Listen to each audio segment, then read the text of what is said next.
আদম নবীর জামানায় কি রোজা ছিল? আমার নবী বলেন হ্যাঁ। হুজুর আদম নবীর জামানায় কি রমজান মাসের রোজা ছিল? আমার নবী বলেন না। হুজুর তাইলে আদম নবীর জামানায় কোন রোজা ছিল? আমার নূর নবীজি বলেন প্রত্যেক চাঁদের মাসের 13 তারিখ, 14 তারিখ, 15 তারিখ আইয়ামে বীজের যেই রোজা আমার নবীজি রাখতেন, সাহাবায়ে কেরাম রাখতেন, আল্লাহর ওলিরা রাখেন। আল্লাহর ওলিরা তাদের মুরিদানদেরকে বলে, বাবা রে, যদি সম্ভব হয় প্রত্যেক মাসের 13 তারিখ, 14 তারিখ, 15 তারিখ, আরবি মাসের 13, 14, 15 এই 3 দিন আইয়ামে বীজের রোজা রাখিও, অনেক ফজিলত আছে। আমার নবী রাহমাতুল লিল আলামিন বলেন, সাহাবীরা রে, আদম নবীর উপরে আমার আল্লাহ প্রত্যেক মাসে 3 দিন করে রোজা রাখা ফরজ করে দিয়েছিলেন। জোরে পড়েন সুবহানাল্লাহ। কয়দিন? এই 3 দিন। প্রত্যেক আরবি চাঁদের 13, 14, 15 এই 3 দিনের রোজা কেউ যদি নফল রোজা হিসেবে রাখেন, আদম নবীর সুন্নাত আদায় হবে। আদম নবীর থেকে শুরু করে আপনার হায়াত পর্যন্ত যত মানুষ এই দিনগুলোতে রোজা রাখছে, সমস্ত মানুষ রোজা রেখে যেই পরিমাণ সওয়াব পাইছে, আপনিও নিয়মিত এই রোজাগুলো রাখলে ওই সম পরিমাণ সওয়াব আপনার আমলনামায়ও আমার আল্লাহ দান করবে। সুযোগ হলে রাইখা দিয়েন। রোজা হলো এমন একটা ইবাদত, যেই ইবাদতের সাইড এফেক্ট নাই, বরঞ্চ বডির জন্য উপকার হয়। কথা বলেন ঠিক কিনা? কেমন উপকার? আমি একটা গাড়ি দিয়ে আজকে মাহফিলে আসছি। এই গাড়িটা জাপানরা বানাইছে, জাপানের লোকেরা। এই গাড়িটা যদি এক টানা আমি চালাইতেই থাকি, তারে তেল দিলাম, গ্যাস দিলাম, মোবিল দিলাম, ইঞ্জিন অয়েল দিলাম, গিয়ার অয়েল দিলাম, সব ঠিক, পয় পরিষ্কার ঠিক, তারে চালাইতাছি, কোনো রেস্ট নাই, এটা বেশি দিন যাইব? নষ্ট হইব নি? কথাক্ষণ নষ্ট হইব নি? সব তো ঠিক মতন দিছি, তবুও নষ্ট হইব। কারণ ওভার ডিউটি, অতিরিক্ত খাটানোর কারণে নষ্ট হবে। কারণ তারও তো একটা ক্লান্তি আছে, তারও তো একটা রেস্টের প্রয়োজন আছে। আল্লাহ বলে, বান্দারে, এ বান্দা, ছোট্ট একটা মুখ দিছি, 32টা দাঁত দিছি। সুবহানাল্লাহ। ছোট্ট একটা মুখ, দাঁত দিছে কটা? সাহাবায়ে কেরাম বলেন, হুজুর, মানুষের মুখে 32টা দাঁত কেন? আপনারা জানেন নি প্রশ্নের উত্তর? কি লিগা 32টা কেন? 33টা হইতে পারতো, 40টা হইতে পারতো, 28টাও হইতে পারতো, 31টাও হইতে পারতো, কিন্তু 32 কেন? আমার নবী বলেন, সাহাবীরা, যেই মায়ের গর্ভ থেকে জমিনে এসেছো, সর্বপ্রথম যেই মায়ের দুধ তুমি মুখে নিয়েছো, ওই মায়ের দুধের মধ্যে আল্লাহ 32টা নল দিছে। এই 32 নল দিয়ে মায়ের দুধ তুমি পান করেছো। তুমি নিজে অস্বীকার করতে চাইলেও তোমার দাঁত গনলেই কওয়া যাইব তুমি অবশ্যই মায়ের দুধ খাইছো।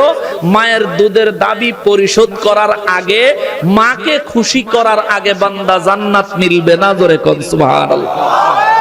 এটা তার একটা নিশানা। আপনি যদি আল্লাহকে হাসরের ময়দানে বলেন, আল্লাহ, মায়ের বুকে দুধ পাইবো কইতে, দুধ তো খাই নাই, তখন আল্লাহ বলবেন, আমি তোমার মায়ের বুকে দুধের মধ্যে 32টা নল দিছি, যে দিক দিয়ে তুমি দুধ পান করছো। আল্লাহ কি বলেন 32টা নল? এটা তো ম্যাগনিফাইং গ্লাস ছাড়া দেখা যাবে না। আর আমি তো জানিও না, দেখিও না, এটা কেমনে বুঝতাম? সেদিন আল্লাহ বলবেন, তোমার মাকে আজকে এখানে এনে তোমার মায়ের সম্মান নষ্ট করব না। তুমি তোমার মুখের দাঁতগুলো গোনো, যে কটা দাঁত তোমার মায়ের মুখে কটা নল ছিল। তোমার মুখে দাঁত থাকলে তোমার মায়ের নল ছিল, তোমার মুখে দাঁত থাকলে তুমি অবশ্যই মায়ের দুধ পান করেছো। এবার তোমার মা তোমার উপর খুশি কিনা আমি দেখবো। আমার নবী বলেন, উম্মত, যার উপর তার বাবাই খুশি, তার উপর আল্লাহ খুশি, যার উপর তার মা খুশি, তার জন্য আল্লাহর 8টা জান্নাত পাগল হয়ে যায়। গেলাম না সেদিক, মূল কথাটা যেদিকে আসলাম। এই আদম আলাইহিস সালাম প্রত্যেক আরবি মাসের 13, 14, 15 তারিখ রোজা রাখতেন। এটা ওনার উপর ফরজ ছিল। ওনাদের রোজার বিধান ছিল, সেহরি খাওয়া ছিল না, শুধু ইফতারি করত।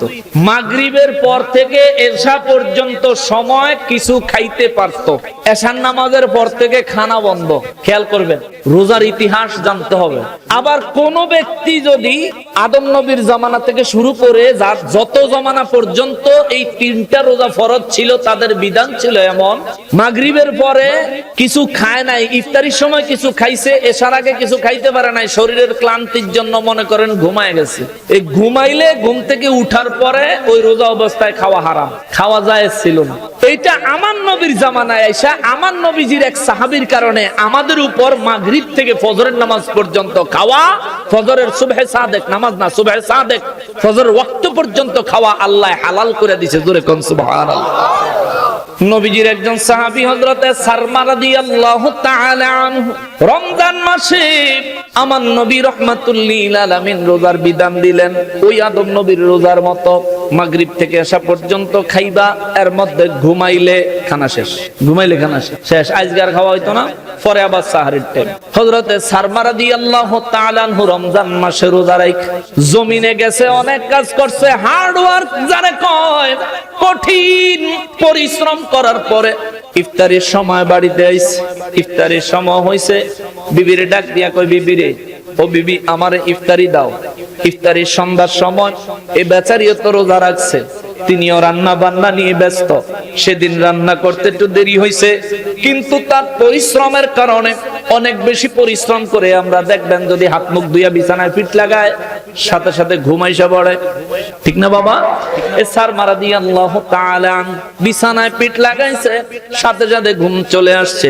ঘুম থেকে জাগছে, জাগার পরে সারমা রাদিয়াল্লাহু তাআলা আনহুরে তার বিবি কয়, স্বামীরে আমার, সারাদিন পরিশ্রম করার পরে আপনি যখন আইসা বিছানায় ঘুমায়া গেছেন, আমি আর সাহস পাইলাম না আপনারা ডাক দেওয়ার। ও স্বামী, রাহমাতুল লিল আলামিন বলছেন এশার নামাজ পর্যন্ত খাবেন, এশার নামাজের ভিতরে যদি কেউ ঘুমায়া যায় আদম নবীর মতো তার আর খানা খাওয়া যাবে না।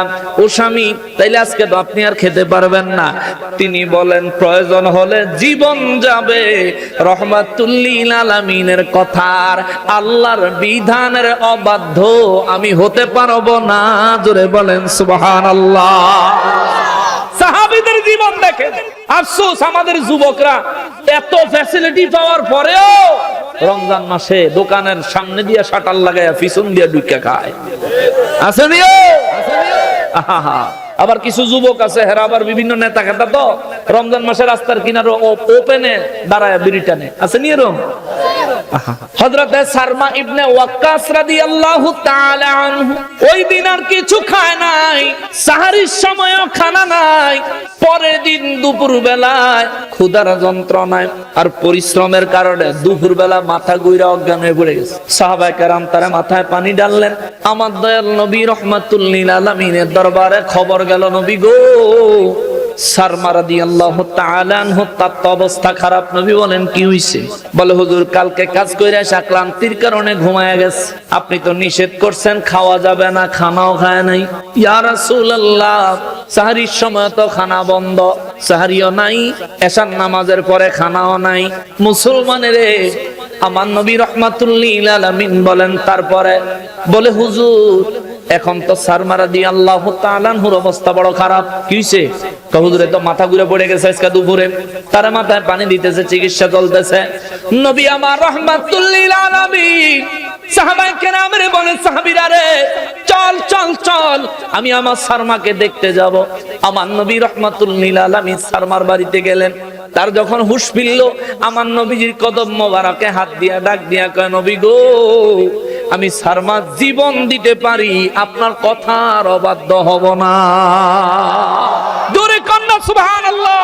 নবীজি বলে, এই পাগলা, কালকে সন্ধ্যায় খাইলি না কেন? বলে হুজুর ক্লান্তির কারণে ঘুমাইয়া গেছি।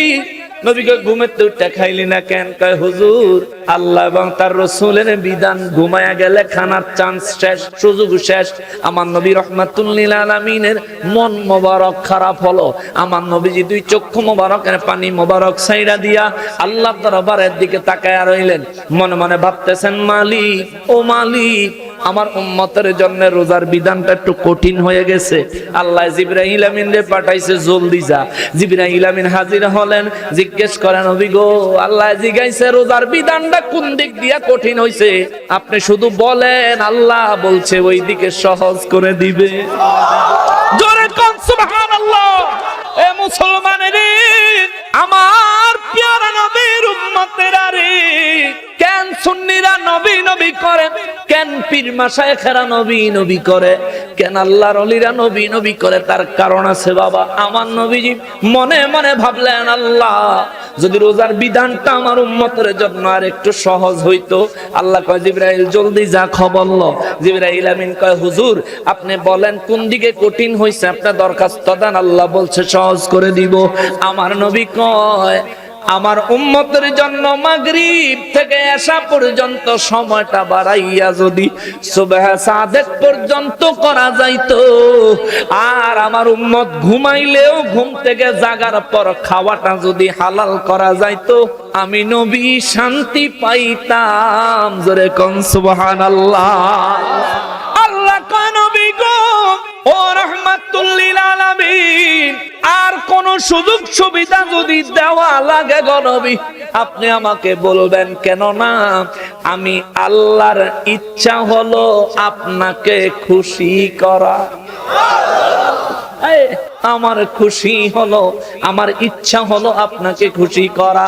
ইয়া রাসূলুল্লাহ, আপনার উম্মতের জন্য মাগরিব থেকে সুবহ সাদেক পর্যন্ত খাওয়ার বিধান দিলাম। যতবার ইচ্ছা ঘুমাইবো, যতবার ইচ্ছা ঘুমের থেকে উঠা খাইবো।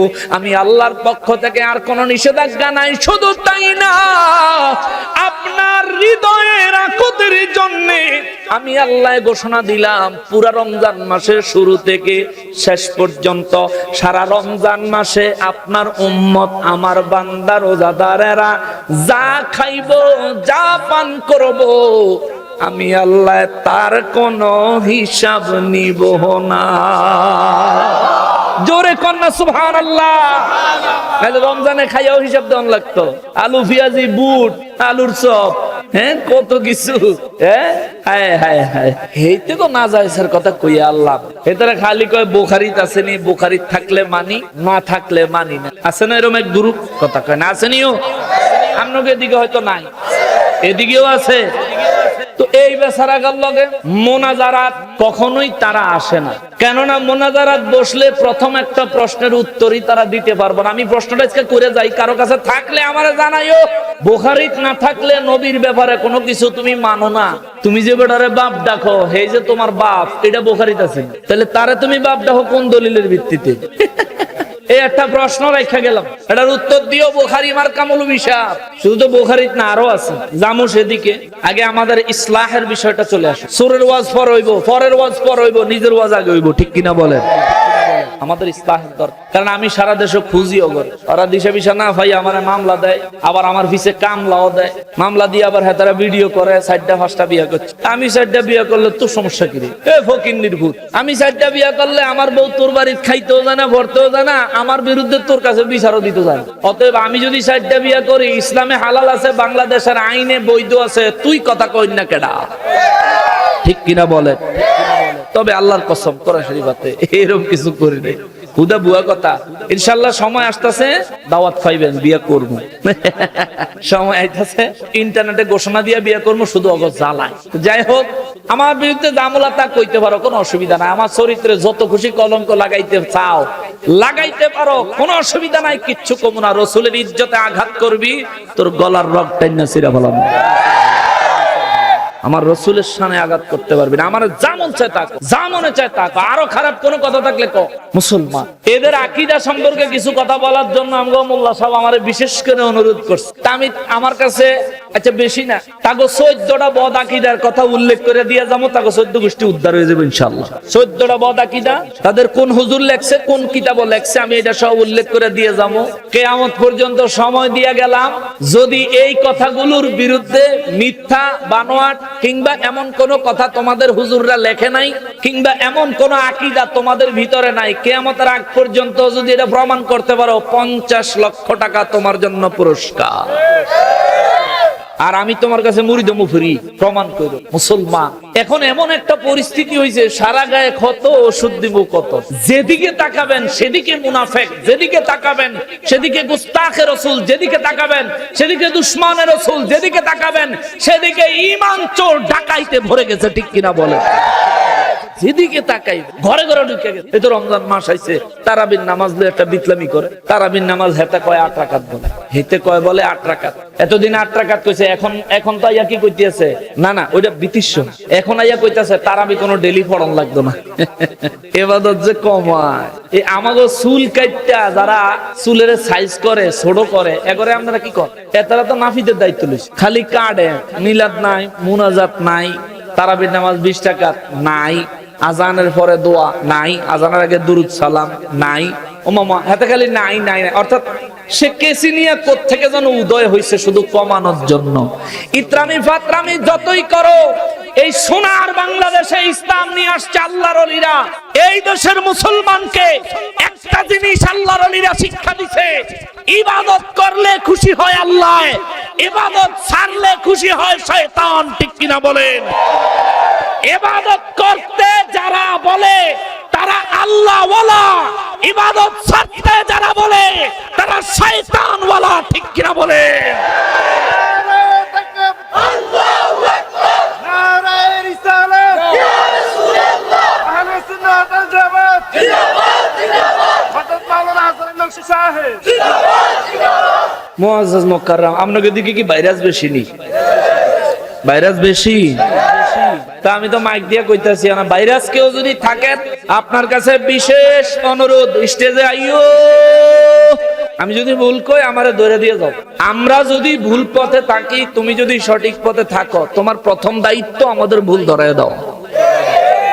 তুমি ফিসি ফিসি ফুজুর ফুজুর করো। কিছু এলাকার কিছু মুফতি আছে, সাত দোয়ানো রিক্সাওয়ালার কাছে, সিএনজি স্টানো, বাসের ভিত্তে খেত মাডো গাড়ো গিয়া মুফতিগিরি করে, মুফতিগিরি দেখায়, কিন্তু আলেমদের সামনে আসলে কথা বলতে পারে। আরে তোমার কোন অভিযোগ থাকলে, কোন প্রশ্ন থাকলে আলেমের কাছে করো। সাধারণ মানুষ তোমার প্রশ্নের উত্তর দিবে কেন? এরা তো প্রশ্নের উত্তর দেওয়ার মতো যোগ্যতা হাসিল করে নাই। যারা যোগ্যতা হাসিল করছে তাদের সামনে যাও, আমি বিশ্বাস করি তোমার আলিফ বা তার শুরু করে বড়াইয়া দিব। মুআজ্জাজ মুকাররম, আসতেছি আস্তে আস্তে। আমরা আগে রোজা আগাই, তারপরে তারাবির জামু, তারপরে এতেকাফে জামু, তারপরে ঈদুল ফিতর, একেবারে ঈদ পর্যন্ত যাইয়া তারপরে শেষ করবো। কারণ আমি তো আর কালকে আইতাম না, রমজান মাসের ভিতরে চাইলেও আইতে পারতাম না।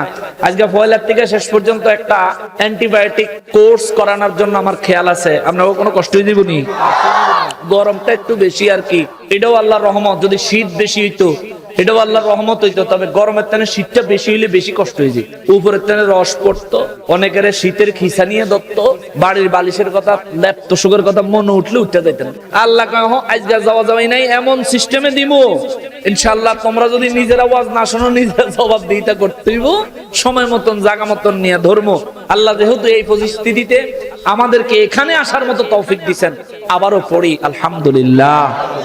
ধৈর্য ধরবেন, সবর করুন মুসলমানেরা। আমার পেয়ারা নবীর উম্মতেরা রে, রব্বুল আলামিন বলেন, হুজুর আপনার উম্মতেরে বলে দিয়েন, আমার বান্দাদেরকে বলে দিয়েন, গো নবী আমি আল্লাহ রমজানের রোজাগুলো তাদের উপর ফরজ করেছি। এই রোজা আমি তাদের উপর চাপায়া দেই নাই, আমি আল্লাহ তাদের পূর্ববর্তীদের উপরে রোজা দিছি। ইয়া রাসূলুল্লাহ, পূর্ববর্তীদের উপরে আমাদের রোজার বিধান, পূর্ববর্তীদের উপরে কেমন রোজা ছিল? নবী বলেন, আদম নবীর উপরে প্রত্যেক আরবি মাসের আইয়ামে বীজের রোজাগুলো আমাদের জন্য নফল, আদম নবীর জন্য ফরজ ছিল। মুসলমানেরই তাদের রোজা ছিল দিনে একবার মাত্র ইফতারি, মাগরিব থেকে এশার নামাজ পর্যন্ত খাওয়া দাওয়া চলবে যদি সজাগ থাকো। আর যদি ঘুমাইয়া যাও, ক্লান্তির কারণে হোক, যে কোনো কারণে হোক, ঘুমাইয়া গেলে তোমাদের ওই সময় ঘুমাইয়া গেলে পরের দিন ইফতারি পর্যন্ত খানা বন্ধ। মুসলমানেরই ও মুসলমান, আমার নবীজির সাহাবী হযরতে সারমা ইবনে ওয়াক্কাস রাদিয়াল্লাহু তাআলা আনহু, তিনি তার এই ঘটনার মাধ্যমে আমার আল্লাহ আমাদের জন্য মাগরিব থেকে ফজর পর্যন্ত, অর্থাৎ সুবহে সাদেক সাহারির শেষ সময় পর্যন্ত আমাদের জন্য খাওয়া দাওয়া আল্লাহ হালাল করে দিয়েছেন। হালাল হালাল হালাল।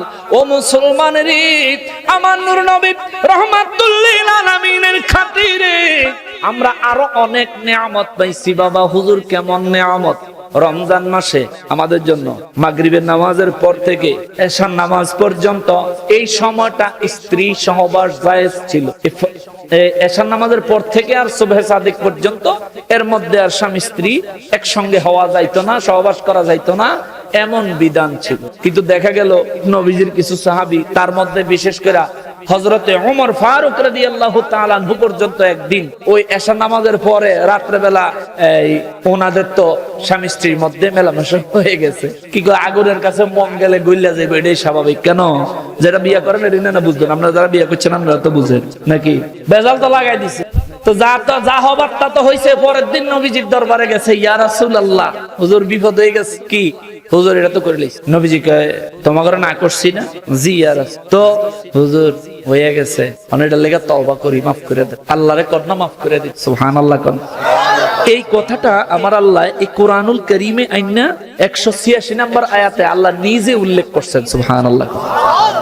রব্বুল আলামিনের হাবিব রাহমাতুল লিল আলামিনের দরবারে আরেকদিন আরেক সাহাবী কয় নবী গো, ও নবী রমজান মাসে তো এশার পরে আমারও কারবার হয়ে গেছে, আমার নবী কয় ফিদিয়া দাও, জরিমানা দাও। জরিমানা কি? রোজা ভাঙার জরিমানার কথা সামনে আসতেছে। ফিদিয়া দিতে হবে।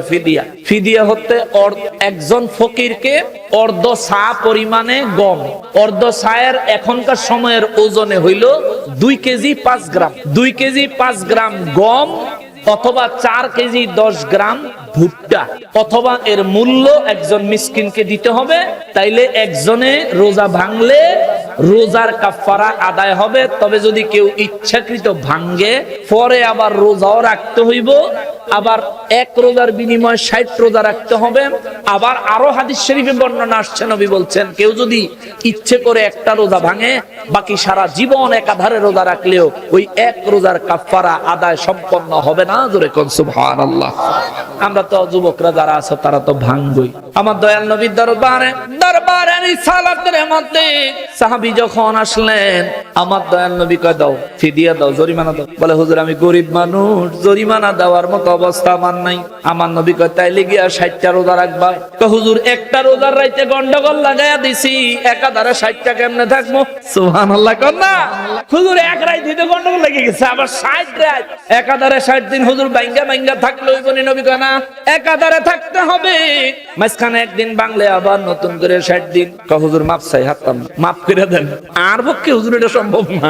আমার নবী কয় বেড়া ফিদিয়াও দিতাম না, 60টা রোজা রাখতাম না, তাহলে তোমার ঘরে হন কই যায়? কয় হুজুর আমি গরিব মানুষ। এমনি সময় আমার নবীজির দরবারে একজন ব্যক্তি 1 বস্তা খেজুর হাদিয়া নিয়ে আসছে। সুবহান। নবীজি কয় যাও এই খেজুর গুলা তোমার পক্ষ থেকে গরিব মিসকিনদের বিলাইয়া দাও, তোমার রোজার ফিদিয়া আমি নবী আদায় করে দিলাম। জোরে কোন সুবহানাল্লাহ। হে খেজুরের বস্তা লইছে, লইয়া দাঁড়ায়। কিছুক্ষণ দাঁড়ায় থাকার পর নবীজি বলেন যাও না? বলে হুজুর আমার একটা কথা আছে। এ বেটা রোজা রাখতে কইছি পারতা না, ফিদিয়া দিতে কইছি পারতা না, না আমি দিয়া দিছি সেটা মানুষেরই বিলি করতে কইছি, এরপর আবার কিসের কথা রে? হুজুর আমি যদি মানুষের এডি দিতে যাই মানুষে হাসবো। কয় কে? কয় হুজুর এই এলাকা আমার তো না গরিব আর কেউ নাই। সুবহানাল্লাহ কর না। আমি গরিব মানুষ, আমারে মানুষের সাহায্য দেয়, আর আমি যদি আজকা বস্তা দিয়া খেজুর লইয়া যায়, আয়ো আমি আমার ফিদিয়া দিতেছি, মানুষে হাসবো না হুজুর? একটা বেজ্জতি কারবার হয়ে যাইব না? আমার নবীজি কয় এই পাগলা বস্তা মাথাত ল বস্তা মাথাত লইছে। কয় যা বাজ্জা। কয় হুজুর তাইলে এটা কিরমু? তুই তো জিফুত লইয়া খা, আমি আল্লাহর দরবারে কমু, আল্লাহ তোর মাফ করে দিব। জোরে কন্যা সুবহানাল্লাহ। এই পাগলারে তো খেজুর দিয়ে বিদায় করছে খলিফাতুল মুমিনিন, আমিরুল মুমিনিন হযরত ওমর রাদিয়াল্লাহু তাআলা আনহু দ্বারা যেদিন এই ঘটনা হইছে, আমার নবীজি এবার কয় না, এবার আল্লাহর দরবার থেকে একটা ফয়সালা আনন লাগবো। ওমরের মতো শক্ত মানুষ, এই মানুষের দ্বারা যেহেতু এই কাম হয়ে গেছে, এবার নবীজি জুত করে বয়ে রইছে। আল্লাহ কয় জিবরাইল আমার হাবিব কি জানি কইতে চায়, জলদি যা। জোরে কন্যা সুবহানাল্লাহ। জিবরাইল আমি না কয় হুজুর ইয়া রাসূলুল্লাহ, এই আল্লাহ বলছে আপনার মনের কথাটা বলতেন। আমার নবী কয় জিবরাইল আমাকে সাহাবীরা কিছুদিন পরে পরেই তো এই ঘটনা ঘটায়। আল্লাহ তো মাগরিব থেকে সুবহে সাদিক পর্যন্ত খাওয়া দাওয়া হালাল করে দিছে, ঘুমাইলে ঘুমাতে উঠতে খাওয়ানো হালাল করে দিছে। এনে রইসার একটা জিনিস, এটারও যদি আল্লাহ একটু সহজ করে দিত, আমি নবী খুশি হইতাম। আমার উম্মতের জন্য আল্লাহর বিধান পালন করা সহজ হয়ে যাইতো। সুবহানাল্লাহ। আল্লাহর কাছে জিবরাইল যায় কইছে, আল্লাহ কয় জিবরাইল রে কয় জলদি যা, জলদি গিয়া খবর দে আমার হাবিবের বলো, আমার হাবিব যা চাইছে তাই হবে। সুবহান। এখন আপনাদের জন্য মাগরিবের অর্থাৎ ইফতারির পর থেকে সাহারির শেষ সময়ের আগ মুহূর্ত, অর্থাৎ আপনি গোসল করে পবিত্র হইয়া সাহারি খাইতে পারবেন এই সময় রাখা, বাকি আগের সময় যা খুশি তা করতে পারবেন। জোরে কন্যা সুবহানাল্লাহ। এটা সহজ করে দিবেন আমার দয়াল নবীর খাতিরে, আমার আল্লাহ। জোরে কন্যা সুবহানাল্লাহ। অথচ যে নবীর খাতিরে এত সহজ সরল সিস্টেম পাইলো, এই ওয়াহাবিরা ওই নবীর ইজ্জতের কথা শুনলেই সিপা লাগে, মুখ কালো হয়ে যায়, পায়জামা গরম হয়ে যায়। আরে আমি যে নবীর উম্মত, এই নবীর শান শুনলে আমার দিল খুশি হয়, আমার হৃদয় ভরে যায়, ইচ্ছে করে নবীর প্রেমে জীবন দিয়া দেই। আর ওই নবীর প্রেমের কথা শুনলে তোমার যেহেতু মুখ কালা হয়, বুঝছি আমরা আবু বকর পন্থী, তোমরা আবু জাহেল পন্থী, আমরা হুসাইন পন্থী, তোমরা ইয়াজিদ পন্থী। আর আবার ইয়াজিদের মুহররম মাস আইলে আবার ইয়াজিদের পক্ষে কথাবার্তাও কয়, তার মানে ঠিকই আছে। মুহররম মাস আসলে আমরা বলি ইমাম হুসাইন আহলে বাইতদের কথা, তারা কয় ইয়াজিদের কথা। এখন কথা হইলো যার লগে যার সম্পর্ক সে তো তার কথাই বলবে, ঠিক কিনা বলেন? তারা আবার আমাদেরকে বিভিন্ন উপমা দেয়। হুসাইনের জন্য শুহাদায়ে কারবালা করো, ইমাম হাসানের জন্য করো না কেন? খলিফাতুল মুমিনিন আমিরুল মুমিনিন ওমর ফারুক রাদিয়াল্লাহু তাআলা আনহুর জন্য করো না কেন? ওই বেকুব, ইমাম হুসাইন রাদিয়াল্লাহু তাআলা আনহুর জন্য করি, গোটা আহলে বাইতের জন্য করি, সাহাবায়ে কেরামের শানে করি। আমরা যেটুকু করি তুই তো এতটুকু কর। আমরা আহলে বাইতের জন্য কইরা শুরু করলাম, এবার তোমরা সাহাবায়ে কেরামের জন্য শুরু করো না, ঠিক কিনা বলেন? শুরু করো। তোমরা তো হেডার ভিত্তে না, মিলাদুন নবী কেমনে বন্ধ করবা হেডার লেগে তোমরা মিছিল করো, মিছিলে স্লোগান দেয় সিরাতুন নবী পালন করো, মিলাদুন নবী লাথি মারো।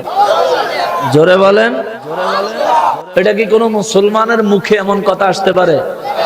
আজ পর্যন্ত আমার রাসূলের শানে এই বাতিলরা মুসলমান পরিচয় দিয়া মসজিদের মিম্বারে বসে, ওয়াজের স্টেজে বসে আমার রাসূলের শানে যতবার আঘাত করেছে, কোন বেঈমান, কোন বিধর্মী, কোন ইহুদি, কোন খ্রিস্টান কোনদিন এমন অসম্মান করে আমার নবীর বিরুদ্ধে কথা বলার সাহস পায় নাই। তারা বলে যাচ্ছে আপনার এলাকায় আপনার মসজিদের ইমাম, আপনার এলাকায় আপনার মাহফিলের প্রধান বক্তা, তারা আপনার এলাকার মসজিদের খাবার এবং মাস শেষের বেতন আপনারা দিচ্ছেন তারে। সে কি করতেছে? যারা মিলাদ পড়বো তারা জাহান্নামী। তাইলে আপনার বাপ দাদা 14 পুরুষ মিলাদ পড়ে গেছে, আমনের ঘরে খাইয়া আমনে 14 গোষ্ঠীর জাহান্নামে ভাড়াইতে। জাহান্নাম হের বাপে কিনা তুইছে, জাহান্নামে মনে হয় প্লট কিনছে, যারে খুশি তারে দিব। ছাগল কোথাকার। আল্লাহ হেদায়েত দিক, জোরে কোনা আমিন। আমি একটু স্পষ্টবাদী, সবাই জানেন। আপনারা কি কষ্ট পান? কষ্ট পাইলেও উচিত কথা আমার বলতেই হবে, না বলে কোনো উপায় নেই। খেয়াল করেন, মুসা নবীর জামানায় রোজা ছিল। হুজুর মুসা নবীর আমলে কোন রোজা ছিল? আমার নবী বলেন, তুর পাহাড়ে মুসা আলাইহিস সালাম যখন তাওরাত কিতাব আনতে গেছেন, আল্লাহ বলছেন জিলহজ মাসের, কোন মাস? জিলহজ মাসের 10 তারিখে আমরা ঈদুল আজহা করি, কুরবানির ঈদ করি। আল্লাহ বলছেন মুসা জিলহজ মাসের 1 তারিখ থেকে 30 তারিখ পর্যন্ত 30 দিন রোজা রাখতে হবে। জিলহজ মাসের 1 তারিখের আগে জিলকদ মাসের 30 তারিখে যা খাওয়ার খাইয়াইবা, আবার মুহররম মাসের 1 তারিখে বাইজে যা খাওয়ানোর খাইবা। সুবহানাল্লাহ কর। আর মাঝখানে সাহরিও নাই, ইফতারিও, সাহারিও নাই, ইফতারিও আইলে তাইলে তুমি তাওরাত কিতাব নিতে পারবা। মুসা নবী কয়, আল্লাহ যতক্ষণ জীবন আছে ততক্ষণ আপনার হুকুম পালন করার চেষ্টা চলবে। আমি আপনার হুকুম রক্ষা করার জন্য সর্বোচ্চ চেষ্টা করব। জানের মালিক আমি না, জানের মালিক আপনি। মন চাইলে রাখবেন, মন চাইলে নিবেন, আমার কোনো আপত্তি নাই। জোরে কোন সুবহানাল্লাহ। আল্লাহ কাইয়া পড়ো। মুসা আলাইহিস সালাম তুর পাহাড়ে রওনা দিছে জুতা লইয়া, কি লইয়া? মোটামুটি কয়েক কাইক উঠছে পরে। অন্যান্য দিন পাহাড়ের উপরে উঠা আল্লাহকে ডাক দিলে সেখান থেকে আওয়াজ আসে। আজকে ডাক ছাড়া অল্প একটু কয়েক কদম দেওয়ার পরে ডাক দিছে, এ মুসা লাব্বাইক ইয়া রাব্বাল আলামিন ফাখলা'না আলাই। সুবহানাল্লাহ কন্না। জুতা খুললা উপরে আসো, আল্লাহু আকবার। মুসা নবী আল্লাহর সাথে কথা বলতে তুর পাহাড়ে যাবে। আল্লাহ বলে জুতা খুলে উপরে আসো। আর আমার নবী মেরাজে যাবেন, আরশে আজিমের দরজায় দাঁড়ায় নিজের কদম মোবারকের দিকে তাকায় দেখে জুতা মোবারক কদম মোবারকে। আমার নবীজি ইতস্তবোধ করতেছেন, হায় হায় মুসা নবী জুতা লয়ে তুর পাহাড়ে উঠছে, আল্লাহ কইছে জুতা খুললাইতো। এখন আমার যদি আরশে আজিমের দরজাতে কয় জুতা খুললাইতাম, তাহলে জামু কোন সময় জুতা খুললে আমু কোন সময়? আমার নবীজি চিন্তায় পড়ে গেলে আল্লাহ আমার নবীজিকে বলেন, হুজুর আপনার কদম মোবারকের জুতা মোবারক সহ আমার আরশে আজিমে আপনাকে স্বাগতম। আমার নবী বলেন, আল্লাহ মুসা নবী পাহাড়ে উঠতে পারে না, জুতা খুলতে বলেন, আর আমাকে আরশে আজিমে জুতা সহকারে স্বাগতম জানান। আল্লাহ হাকিকতটা কি? আল্লাহ বলেন, আপনার জুতা মোবারকে তলা মোবারকে ধুলি মোবারক দিয়া আমি আমার আরশকে ধন্য করতে চাই। ইনি আমার নবীর মান, আমার নবীর মর্যাদা, আমার নবীর ক্ষমতা যত বেশি হবে, এটা আমার জন্য আফসোস দুঃখের বিষয় নয়, আমার জন্য এটা গৌরবের বিষয় হবে যদি ঈমান থাকে। এই জন্য আল্লাহ কয় রোজা সবার জন্য না, ঈমানদারের জন্য। ঈমানদারের আরে ও মুসলমানের আরে, আমার পেয়ারা নবী রহমাতুল লিল আলামিন সাহাবায়ে কেরামকে বলেন, মুসা নবীজি জিলকদ মাসের 30 তারিখে তুর পাহাড়ে উঠলেন, পুরা জিলহজ মাস রোজা রাখলেন, মুহররমের 1 তারিখে আল্লাহর সাথে কথা বলবেন। এই কারণে মুসা নবী নিজের দাঁত নিজের মুখের মধ্যে মেসওয়াক করলেন, কেননা একাধারে 30 দিন রোজা রাখার কারণে আমরা একদিন রোজা রাখলে সকাল থেকে বিকাল পর্যন্ত দুপুরে মুখে দুর্গন্ধ হয়ে যায়। মুসা আলাইহিস সালামের মুখের মধ্যে দুর্গন্ধ হয়ে গেল। মুসা আলাইহিস সালাম চিন্তা করলো, আল্লাহর সাথে কথা কম 30 দিন পরে, আজকে যদি মুখে দুর্গন্ধ লইয়া কথা কই, আল্লাহর সম্মান মতো হয় না, আল্লাহর সামনে আঘাত হয়। এই চিন্তা কইরা মুসা আলাইহিস সালাম মেসওয়াক করা শুরু করছে। আল্লাহ ডাক দিয়া কয়, মুসা। মুসা আলাইহিস সালাম কয়, লাব্বাইক ইয়া রাব্বাল আলামিন। আল্লাহ কয়, কি করো? কয়, আল্লাহ মেসওয়াক করি। আল্লাহ কয়, আমি তোমারে কি করতে কইছি? কয়, আল্লাহ রোজা রাখতেন কইছেন। কয়, রোজা রাখছনি? জি আল্লাহ রোজা রাখছি। এখন কি করো? মেসওয়াক করি। কেন? সুবহানাল্লাহ। আল্লাহ মুখে দুর্গন্ধ। আল্লাহ বলেন, তাতে কি হয়েছে? ইয়া রাব্বাল আলামিন, আপনার সম্মানের কারণে আমি মেসওয়াক করা শুরু করলাম। আল্লাহ কয়, রোজাদারের মুখের দুর্গন্ধ দুনিয়ার মানুষ দেখে দুর্গন্ধ, আমি আল্লাহর কাছে তার এই দুর্গন্ধটা মেশক আম্বরের থেকেও দামি। মুসা নবী লগে লগে মেসওয়াক ফালাইয়া কুলি করা শুরু করছে। আল্লাহ কয়, মেসওয়াক ফালাইয়া কুলি করলে কাজ হবে না, আরো 10 দিন মেসওয়াক করার অপরাধে আরো 10 দিন রোজা রাখন লাগবো। চিৎকার দিয়া কোন সুবহানাল্লাহ। মুহররমের 1 তারিখ থেকে 10 তারিখ পর্যন্ত এই 10 দিন আগের হইল 30 দিনে 40 দিন মুসা আলাইহিস সালাম রোজা রাখলেন। মুসলমানের আরে, আমার পেয়ারা নবীর উম্মতের আরে, আমার নূর নবী রহমাতুল লিল আলামিন বলেন, শোনো, ঈসা নবীর জামানায় রোজা ছিল, দাউদ নবীর জামানায় রোজা ছিল, মুসা নবীর জামানায় রোজা ছিল, আদম নবীর জামানায় রোজা ছিল। যার কারণে আল্লাহ কয়, কামা কুতিবা আলাল্লাযিনা মিন ক্বাবলিকুম, রোজা কেবল তোমাদের উপর আমি চাপায়া দেই নাই, রোজা তোমাদের পূর্ববর্তী পুরুষদের উপর, পূর্ববর্তীদের উপরও আমি আল্লাহ রোজা দিয়েছিলাম। সাহাবায়ে কেরাম বলেন, নবী গো, নবী, রমজানের রোজাগুলো আমরা যদি রাখি আমাদের কি বেনিফিট হবে গো নবী?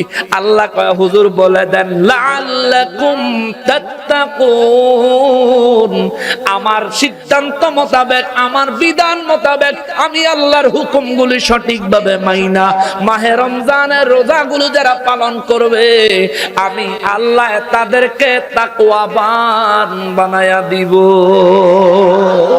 আরো জোরে কন্যা সুবহানাল্লাহ। আল্লাহ ইয়া রাসূলুল্লাহ। সাহাবায়ে কেরাম বলেন, নবী গো, ও রাহমাতুল লিল আলামিন, আল্লাহ আমাদেরকে রোজা রাখতে বললেন। কতদিন রোজা রাখবো এই বিধান তো আল্লাহ বলেন নাই, কোন মাসে রাখবো এটাও তো বলেন নাই, কারণ একটা আরবি মাস আছে রমাদান, কিন্তু এখানে আল্লাহ বলছেন সিয়াম। ইয়া আইয়ুহাল্লাযীনা আমানু কুতিবা আলাইকুমুস সিয়াম। হুজুর, সিয়াম নামে কোনো মাস নাই, তাইলে কোন মাসে রোজা রাখতে আমাদেরকে বললেন আমার আল্লাহ? আল্লাহ রোজার কথা কয়া মাসের কথা নবীর কাছে রাইখা দিছে। সুবহানাল্লাহ। হুজুর, রোজার কথা আমি কম, কোন মাসে রোজা রাখবে এটা আপনি বলবেন, তাইলে আপনি নবীর আমি আল্লাহ ইলমে গায়েব দিয়েছি, তার আরো একবার প্রমাণ হয়ে যাবে। আল্লাহু আকবার। অনেক ব্যাক করলে কয় নবী বের ইলমে গায়েব জানেন, আসেনি আসেনি? এ ব্যাক কল, নবী যে ইলমে গায়েব জানে না তুমি কি করে বলো? আচ্ছা, একটা জিনিস, একটা ওষুধ দিয়ে যায়, এটা একেবারে অ্যান্টিবায়োটিক। নকশবন্দির কাছে যা পাইবেন বাতিলের জন্য অ্যান্টিবায়োটিক, আর আপনাদের লেগে ভিটামিন। আহলে সুন্নাত ওয়াল জামাতের জন্য ভিটামিন পাইবেন, বাতিলের লেগে অ্যান্টিবায়োটিক। শুনেন, কেউ যদি বলে আমার নবী ইলমে গায়েব জানে না, তারে একটা কথা বলবেন, হুজুর যদি আলেম হয়, যে আপনি আলেম নেই জিজ্ঞেস করবেন আলেম নেই, যদি বলে হ্যাঁ, তাইলে কোরআন শরীফে সূরা বাকারার প্রথম আয়াত আলিফ লাম মিম আসেনি? যেই হুজুর বলবে নবী ইলমে গায়েব জানে না, তারে বলবেন হুজুর আপনি শুধু এই আয়াতের তাফসীর কর, আলিফ লাম মিম এই আয়াতের তাফসীর বলেন। উনি বলবে এগুলো তো হরফে মুকাত্তাআত, যদি আলেম হয় এটা বলুন। হরফে মুকাত্তাআত তাতে কি হইছে, এটা তাফসীর করেন না। উনি বলবেন বিভিন্ন তাফসীরে লেখছে আল্লাহু ওয়া রাসূলুহু আ'লামু বিমুরাদিহি, জোরে কোন সুবহানাল্লাহ। এটার অর্থ হইল যে আলিফ লাম মিম এই যে আয়াত, তিন অক্ষরে একটা শব্দ এবং একটা আয়াত। এই আয়াতের অর্থ দুই ব্যক্তি জানে, এক হলেন রব্বুল আলামিন, আর এক হলেন রাহমাতুল লিল আলামিন, জোরে কোন সুবহানাল্লাহ। সৃষ্টির আর কেউ এই বিষয়টা জানে, তাহলে আমি যেটা জানি না নবীজি সেটা জানে। প্রমাণ হইছে নি? যদি কেউ বলে নবী ইলমে গায়েব জানে না, তাহলে তারই বলবেন হুজুর আপনি বলেন আলিফ লাম মিমের তাফসীর কি? তো সে বলবে আল্লাহ এবং রাসূল ভালো জানে। তাহলে যেখানে আল্লাহও জানে রাসূলও জানে, সেখানে আবার আল্লাহ ইলমে গায়েব জানে নবীজি জানে না, এই কথা আসে কোথা থেকে? আল্লাহ ইলমে গায়েব জানবে কেন? আল্লাহ তো গায়েবের ইলম সৃষ্টি করে কিনা বলে। সৃষ্টি করার পরে আল্লাহর সৃষ্টিটা আমার নবীজিকে জানায়া আল্লাহ খুশি হইছে, সুবহানাল্লাহ। নবীজিকে আল্লাহর সৃষ্টিটা জানায়া আল্লাহ খুশি। নবীজির মাধ্যমে আবার আমাদেরকে আল্লাহ কিছু কিছু ইনফরমেশন, এই কিছু কিছুর ভিতরে জান্নাত, কিছু কিছুর ভিতরে জাহান্নাম, কিছু কিছুর ভিতরে সাত জমিন, কিছু কিছুর ভিতরে সাত আসমান, কিছু কিছুর ভিতরে সিদরাতুল মুনতাহা, কিছু কিছুর ভিতরে আরশে আজিম, আরো অনেক কিছু রয়ে গেছে যেগুলো আমাদেরকে জানানোর জন্য আল্লাহ আমার নবীকে পারমিশন দেয় নাই, জোরে কন্না সুবহানাল্লাহ। মেরাজের রাতের কথা আল্লাহ বলতে যায়, আল্লাহ বলেন ফাআওহা ইলা আবদিহি মা আওহা, আমি আমার হাবিবেরে ওই রাতে এমন কিছু ইলম দিছি যার পরিমাণ হইল আমার যত ইচ্ছা হইছে আমি তত ইলম আমার হাবিবের ভিতরে ঢুকিয়ে দিছি।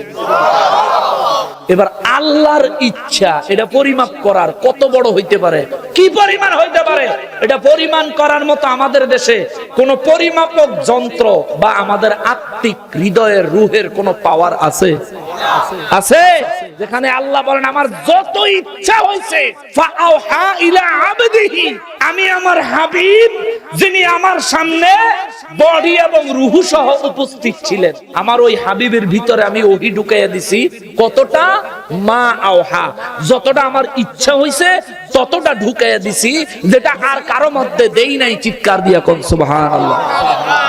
কিন্তু মেরাজ থেকে আইসা সেই নবী কি বললেন? হুজুর, সাহাবায়ে কেরাম বলেন হুজুর আপনার আল্লাহ মেরাজের রাতে যত ইচ্ছা তত ইলম দিল, হুজুর এই ইলমের পরিমাণটা কত? আমার নবী বলেন ফাআলিমতু মা ফিস সামাওয়াতি ওয়াল আরদ, সমস্ত আসমানে সমস্ত জমিনে, এক কথায় আল্লাহর গোটা সৃষ্টিতে যত ইলম আছে সমস্ত ইলম আল্লাহ আমি নবীর ভিতরে সেদিন ঢুকিয়ে দিয়েছি। আল্লাহ বলে দিছি কত পরিমাণ? মাওহা, যত আমার ইচ্ছা হইছে। সাহাবায়ে কেরাম বলেন হুজুর আল্লাহ তো পরিমাণ বলে নাই, কারণ আল্লাহর ইচ্ছা পরিমাপ করার মতন কোন ক্ষমতা আমাদের। কিন্তু হুজুর আমাদের একটা আকীদা, যিনি দিছে তিনি জানেন কতটা দিছে, আর যিনি নিছেন তিনিও তো জানেন কতটা নিছে। সুবহানাল্লাহ। হুজুর আপনি বলেন আল্লাহ আপনারে কতটুকু দিল? নবী বলেন সমস্ত আসমানের যত ইলম, সমস্ত জমিনের যত ইলম, সমস্ত সৃষ্টির ইলম আল্লাহ আমি নবীর কলবে ঢুকাইয়া দিই। তাহলে আর কিছু বাকি আছে নি? তাহলে জানে না কোন ব্যক্তি যদি বলে নবীজি ইলমে গায়েব জানে না, তারে বলবেন যে নবীজি ইলমে গায়েব জানে না, এত বড় কথাটা তুমি জানো কেমন? নবীজির ইলম হাতে মার তলায়, নবীজি কি জানে কি জানে না এটা সে মাপে। যদি নবীজির প্রেমিক হও, প্রকৃত পক্ষে যদি ঈমানদার হও, রাসূলে পাকের কোন সম্মানের উপরে আঙ্গুল তোলার কোনো অধিকার তোমার নাই। তুমি যদি তোমার মতো করে নবীজির বিবেচনা করতে চাও, আর একজন মুসলমানের জন্য 4টা বিয়ে করে আল্লাহ হালাল করছেন, 4 জন স্ত্রী একসঙ্গে ঘরে রাখার জন্য আল্লাহ হালাল করছেন, যদি তাদেরকে তাদের ভরণ পোষণ দেওয়ার মতো শারীরিক এবং আর্থিক যদি ক্ষমতা থাকে, একসঙ্গে 4 জন স্ত্রী একজন মুসলমান রাখতে পারেন। তিনি যদি আলেম হয়, তিনি যদি সাধারণ মুসলমান হয়, যে কারো জন্য 4 জন বৈধ। কিন্তু আমার দয়াল নবীজির বিবি আমাদের আম্মাজান ছিলেন কয়জন? 11 জন। সুবহানাল্লাহ। জোরে কথা কয় না রে, আপনাদের কষ্ট হয়ে যাইতেছে বুঝছি। 11 জন বিবি, তাহলে আমার জন্য 4 জন।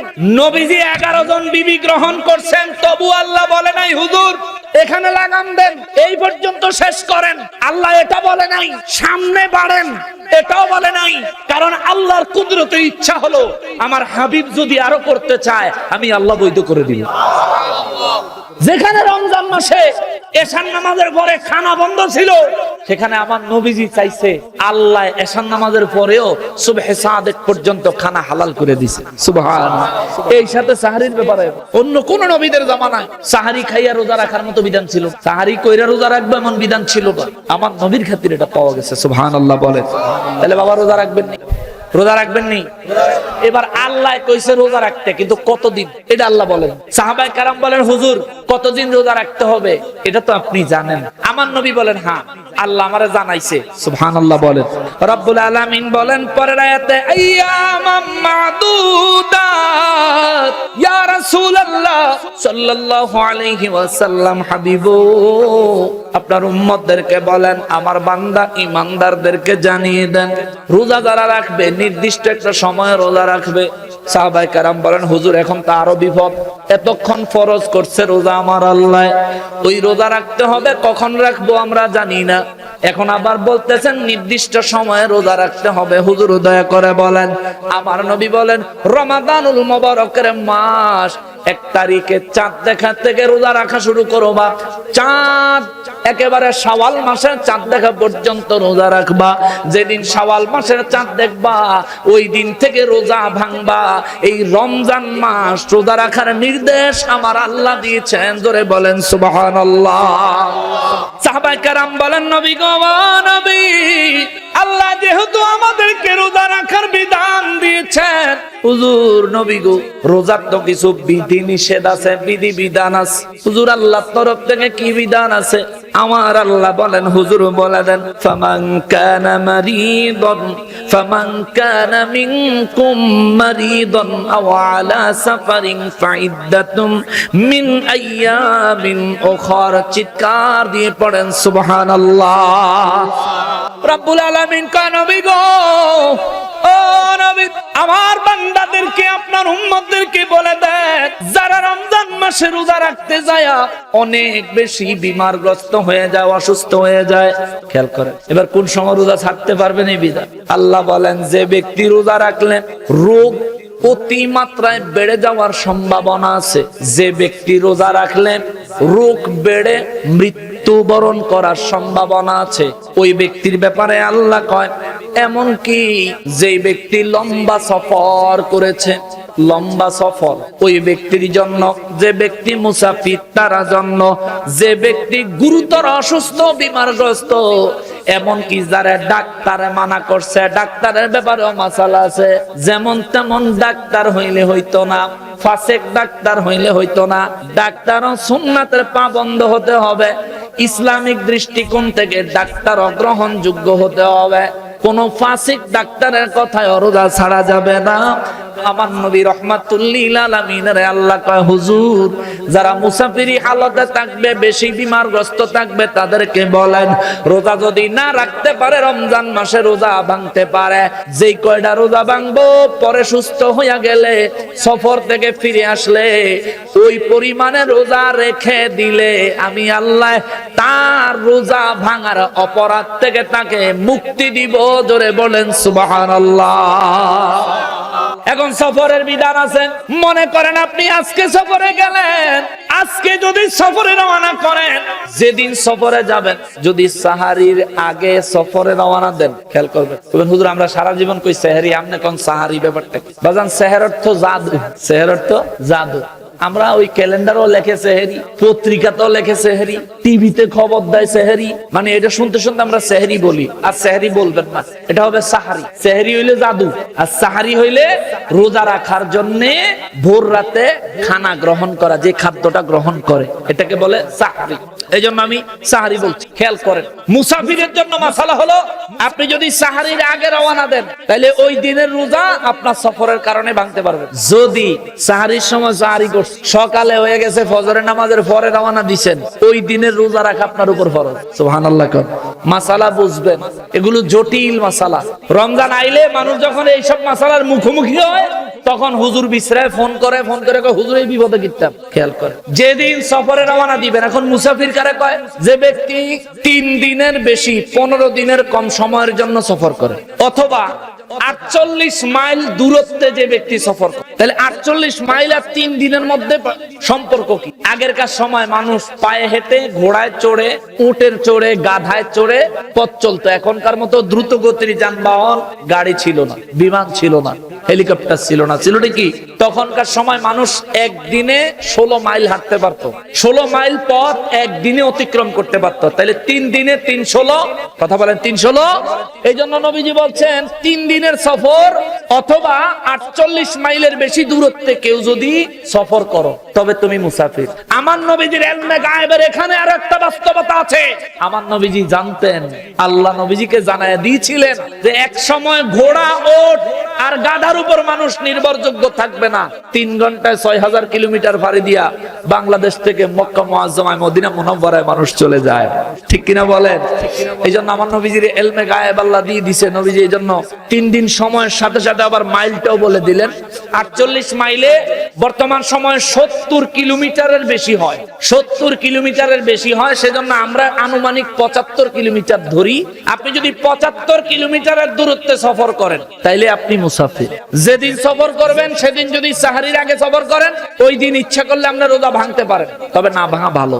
এটাও আসতেছে সামনে, আল্লাহর হুকুম মোতাবেক আসবে। না ভাঙা ভালো, এটা সামনে আসবে, তবে আপনি রোজা সেদিন ভাঙতে পারবেন। আর যদি ফজরের নামাজ পড়ে রওনা দেন তাহলে মোটেও না, সেই দিন রোজা ভাঙা চলবো না। আপনি নিজের বাড়িতে মুসাফির না, আপনি যেখানে কর্মক্ষেত্র কাজ করেন ওই জায়গায়ও আপনি মুসাফির। কিন্তু এখন প্রশ্ন হইলো, হুজুর যদি আমার বাড়ির থেকে ওই জায়গা 75 কিলোমিটারের বেশি দূরত্ব হয়, তাইলে এই ক্ষেত্রে আপনি যখন কর্মক্ষেত্র থেকে বাড়িতে আসার জন্য রওনা করবেন, এই পথে আপনি মুসাফির। পথে আপনি মুসাফিরের বিধান পালন করবেন। ঘরের ভিতরে এসে ভাড়া দিচ্ছেন, মুসাফির শেষ। আবার ঘরের থেকে রওনা দিবেন, যেখানে কর্মক্ষেত্র সেখানে যাবেন, বের হইছেন, পথে আপনি মুসাফির। কর্মক্ষেত্রে যায় কদম দিচ্ছেন, আপনার মুসাফির শেষ, আপনি মুকিম। খেয়াল থাকবো বাবা, এগুলি জটিল মাসালা। ওয়াজের ভিতরে এগুলি বললে মজা লাগে না, কিন্তু এগুলি জীবনের অত্যন্ত গুরুত্বপূর্ণ প্রয়োজনীয় মাসালা। ওয়াজ খালি সুর শুনলে হইতো না, কিছু তো শিখতে হবে। এ হলো মুসাফির। আল্লাহ বলেন মুসাফিরের জন্য আমি রোজা ওই দিন ভাঙা হালাল করলাম, কিন্তু পরে আবার আদায় করে দিতে হবে। মাপ না, অসুস্থের জন্য রোজা ভাঙা হালাল করে দিলাম, কিন্তু পরে আবার রাখতে হবে। এখানে আরো একটা মাসালা আছে। কোন গর্ভবতী মা যার গর্ভে সন্তান আছে, এই মায়ের যদি আশঙ্কা থাকে আমি রমজানে রোজা রাখলে আমার গর্ভের সন্তানের বিপদ হবে, ওই মা রোজা ভাঙতে পারবেন। প্রসবের পরে সুস্থ হইলে তখন রোজা আদায় করে দিলে, 1 রোজার বিনিময়ে 1 রোজা আদায় করে দিলে রোজা আদায় হয়ে যাবে। জোরে পড়েন সুবহানাল্লাহ। আয়াত রিলেটেড মাসালাগুলো বলে দিই। আবার যেই মা সন্তান প্রসব করছেন, বুকের দুধ খায় বাচ্চা, ওই মা যদি আশঙ্কা করে আমি রোজা রাখলে বুকের দুধ শুকিয়ে যাবে, বাচ্চা বুকের দুধ পাবে না, এমন সম্ভাবনা যদি থাকে, ওই মায়ের জন্যও রমজানের রোজা ভাঙতে পারবে। পরবর্তীতে 1 রোজার বিনিময়ে 1 রোজা আদায় করে দিলে আদায় হয়ে যাবে। জোরে কোন সুবহানাল্লাহ। ইসলাম কি কঠিন না সহজ? ইসলাম কঠিন না সহজ? জান্নাতে যাওয়া সব থেকে সহজ, জাহান্নামে যাওয়া বড় কঠিন। মুসলমানেরা রে, আমার প্যারা নবীর উম্মতিরা রে, আমার রব্বুল আলামিন বলেন জগৎবাসীরা রে, ও জগৎবাসীরা, তোমরা যে রোজা রাখবা, কিছু বলতো তারা, কিছু বলতা? হ্যাঁ বলো। হ্যাঁ, প্রশ্ন তো 3টে। প্রথম হচ্ছে হারাম ওয়াক্ত। কারণ আমি প্রশ্নোত্তর কি এখনই দিতাম না বয়ানের পরে দিতাম? বয়ানটার শেষে দেই, মোনাজাতের পূর্বে মনে রেখে রেডি কাগজে লেখেন। খেয়াল করেন, এখন যদি প্রশ্নোত্তর দেই তাহলে আমাদের মূল থিমটা নষ্ট হয়ে যাবে। খেয়াল করেন, এ মুসলমানেরা রে, আমার পেয়ারা নবীর উম্মতেরা রে, সাহাবায়ে কেরাম আমার নবীজির দপ্তরে প্রশ্ন করলেন, হুজুর কোন ব্যক্তি রমজানে অসুস্থ, সে রমজানে রোজা ভাঙতে পারবে, পরে সুস্থ হইলে ওই ব্যক্তি রোজা রাখবে, কিন্তু এই বেটা যদি আর সুস্থ না হয়, হয়নি এমন হয়নি, রোগে আক্রান্ত হয়েছে 2-3 বছর পরে মারাই যায়, 6 মাস পরে মারা যায়, এরকম হয় কি না? এর মাঝখানে আর সুস্থ হয় না। সাহাবীরা বলেন, নবী গো, ও রাহমাতুল লিল আলামিন, কেউ যদি এমন বিমারগ্রস্ত হয় পরে আর সুস্থ নাই হয়, তাইলে তো আর রোজা আদায় করতে পারলো না। যেহেতু আল্লাহ কইছে, যেহেতু আমার আল্লাহ বলছেন মিন আইয়ামিন উখর, যে কয়দিনে রোজা ভাঙবা এই কয়দিনের রোজা শেষে আদায় করে দিতে হবে। আমার নূর নবী রাহমাতুল লিল আলামিন, আমার রব্বুল আলামিনের কয়, মালিকো, আমার উম্মত যদি অসুস্থ অবস্থায় মারা যায়, তাইলে তো আমার উম্মত রোজা ভাঙার অপরাধে অপরাধী হয়ে যাবে। ও আল্লাহ, তার জন্য বিধান কি? আমার রব্বুল আলামিন বলেন, ওয়া আলাল্লাযীনা ইউতীকুনাহু ফিদিয়াতুন তাআমু মিসকিন, যে ব্যক্তি অসুস্থ হইলে পরে সুস্থ হওয়ার মতো আশা করা যায় না, এই ব্যক্তির পক্ষ থেকে কোন একজন ফকিরকে, কোন একজন মিসকিনকে, কোন একজন গরিবকে 2 কেজি 5 গ্রাম গম অথবা 4 কেজি 10 গ্রাম ভুট্টা এই পরিমাণে এক রোজার বিনিময়ে দান করে দিবে, অথবা তার মূল্য দান করে দিলে ওই ব্যক্তি অসুস্থ অবস্থায় মারা গেলে রোজা ভাঙার অপরাধ থেকে মুক্তি পাবে। জোরে বলেন সুবহানাল্লাহ। মুসলমানের আমার পেয়ারা নবীর উম্মতেরা রে, রব্বুল আলামিন ইসলাম আমাদের জন্য বড় সহজ করে দিবেন, সহজ সহজ সহজ। সাহাবায়ে কেরাম একটা প্রশ্ন করলেন, হুজুর কোন ব্যক্তি রমজানে গুরুতর অসুস্থ, সবাই কইছে বাঁচত না, কিন্তু এ বেটা যদি রোজার পরে হঠাৎ করে সুস্থ হইয়া যায়, হয় না এরকম? হয়নি? হঠাৎ করে সুস্থ হইয়া যায়, ও দয়াল নবী, এই ব্যক্তি পরে আর সুস্থ হইব কি হইব না, এই চিন্তা রমজানের ভিতরে ফিদিয়াও দিয়া দিছে, কাফারাও দিয়া দিছে। এরপরে রমজানের পরে হঠাৎ যদি সে সুস্থ হয়ে যায়, তখন কি করবে? আমার নবী বলেন, যদি মরার আগে সুস্থ হয়, ফিদিয়া দেখ বা না দেখ, এক রোজার বিনিময় এক রোজা আদায় করে দিবে।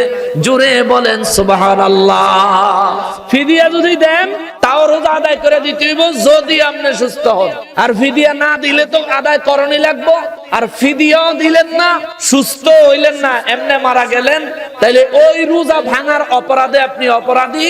কিয়ামতের ময়দানে আপনাকে হিসাব দিতে হবে। আল্লাহ এই পরিস্থিতি থেকে আমাদেরকে হেফাজত করেন, পড়ি আমিন। এখানে আর কোনো কনফিউশন আছে নি? আর কোনো প্রশ্ন আছে? বুঝবেন বাবা, এগুলো মাসআলা জীবন রিলেটেড। বছরে একবার রমজান মাস আসে বিদায় আমরা অনেক মাসালা ভুলে যাই, যে ফিদিয়া দেওয়ার উপযোগী না, যে একেবারে মিসকিন। তো তার জন্য বিধান হচ্ছে, আল্লাহর হাবিব রাহমাতুল লিল আলামিন বয়ান করছেন, ওই ব্যক্তি যার ফিদিয়া দেওয়ার সামর্থ্যই নাই, ওই ব্যক্তি আল্লাহর কাছে ক্ষমা চাইবে, আল্লাহর কাছে দয়া চাইবে। আল্লাহ যদি তার এই ক্ষমা না করেন, আল্লাহ যদি তার দয়া না করেন, আমি নবী যতগুলো রোজা রাখছি, আমার রোজা দিয়া আমার উম্মতের রোজার ঘাটতি পূরণ করে দিব। সুবহানাল্লাহ। তবে শর্ত হলো, আপনি গরিব তো, আপনি আল্লাহর কাছে সবসময় অবনত থাকতে হবে, মালিক আমারে মাফ করে দাও, মালিক আমারে মাফ করে দাও। আমার নবী বলেন, উম্মত, আমি নবীরে আমার আল্লাহ ওয়াদা দিছে, আমার কোন উম্মত আল্লাহর কাছে ক্ষমা চাইলে সাথে সাথে হোক কিংবা পরে হোক, আল্লাহ নিজে বান্দার যখন মঙ্গল হবে তখন বান্দাকে আল্লাহ মাফ করে দিবে। সুবহানাল্লাহ। এরপরে আমার নবী রাহমাতুল লিল আলামিনের জবান মোবারকে আমার আল্লাহ জানায়, তুমি মুসাফির অবস্থায় আছো, শরীরে শক্তি সামর্থ্য আছে, ইচ্ছা করলে রোজাটা রাখতে পারো, তবে তুমি রাখা দিও।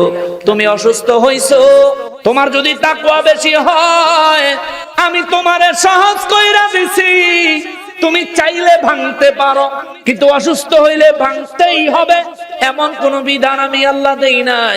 যদি তোমার তাকওয়া বেশি হয়, আমি আল্লাহকে খুশি করার চিন্তা তোমার মধ্যে যদি থাকে, যত অসুস্থ হও রোজাটা রাখা দিও, রোজাটা রাখা দিও। কেন? ফামান তাতাওয়া খায়রান ফাহুয়া খায়রুল লাহু।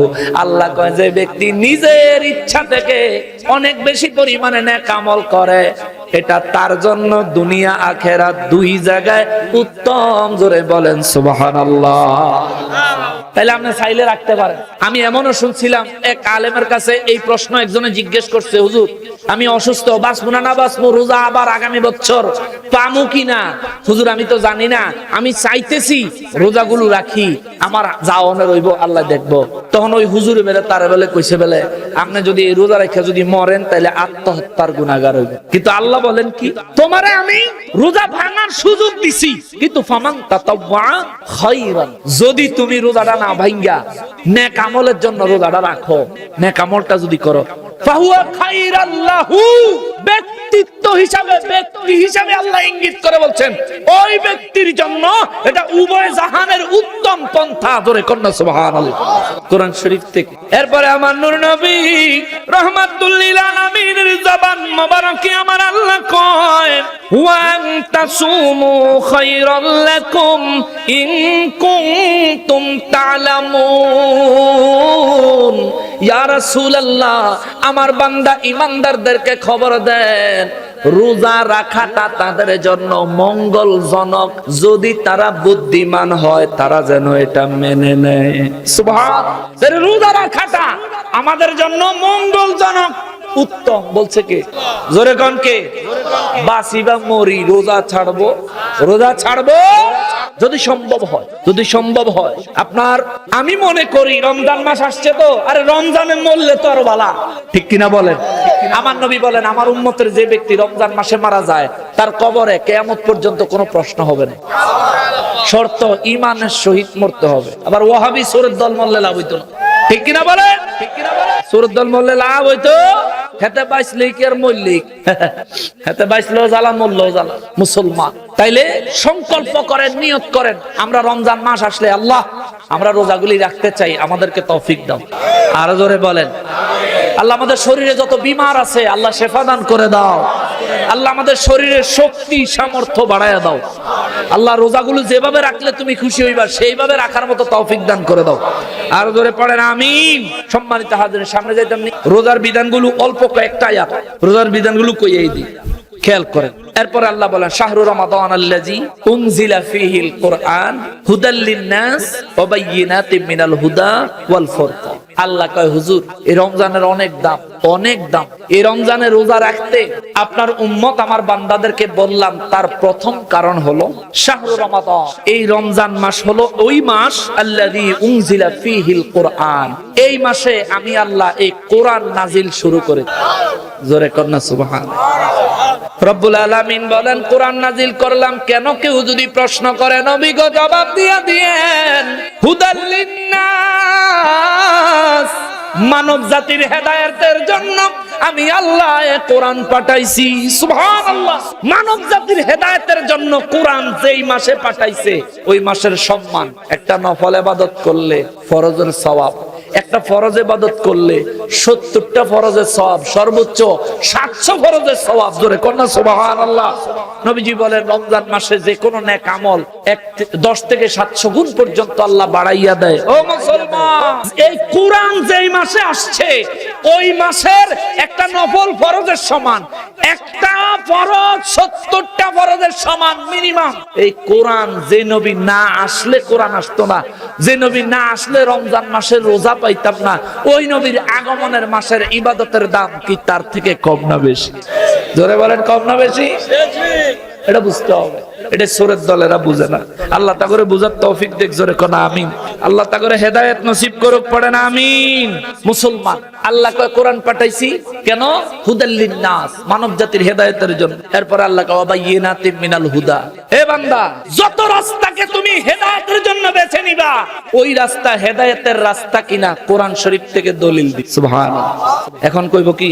হ্যাঁ, এই তো হুজুর জায়গা মতন আইছেন। কোরআন শরীফে সূরা কাহাফের 110 নম্বর আয়াতে আল্লাহ কইছে নবীজিরে, কুল ইন্নামা আনা বাশারুম মিসলুকুম, হুজুর আপনি বলেন আমি তোমাদের মতো মানুষ। তাইলে হুজুর আপনি নবীরে নূর কোন কাপ? বাহাদুর শাহ হুজুরের তা করে নূর কয় কাপ? আবেদ শাল মাদানী হুজুর তা করে আমার নবীজিরে নূর কয় কাপ? হুজুর আল্লাহ তো নবীরে কইছে বলেন আমি তোমাদের মতোই মানুষ। না রে ভাই না, আল্লাহ নবীজিরে আমাগো মতো মানুষ কইতে কয় নাই। নবীজির আল্লাহ বলছেন হুজুর আপনি বলেন আমি তোমাদের মতো বাশার, কিন্তু আমাগরে আল্লাহ কোন জায়গাত বাশার কয় নাই। কোরআন শরীফে মানুষের জন্য আমার আল্লাহ একটা সূরা নাজিল করছেন, সূরাটার নাম হলো সূরাতুল ইনসান। ইনসান অর্থ মানুষ, সূরাতুন নাস, নাস অর্থ মানুষ। আল্লাহ আমাগরে কোন জায়গায় বাশার কয় নাই। কয় আল্লাহ নবীরে কইছে আপনি বলেন আমি তোমাদের মতো মানুষ না, আল্লাহ বাশারের কথা কইছে। এখন কইব বাশার হোক আর মানুষ হোক, কিন্তু বাশার কি দিয়া বানাইছে আমার আল্লাহ? সূরা সুআদের ৭১ নম্বর আয়াতে বলছেন, কি বলল?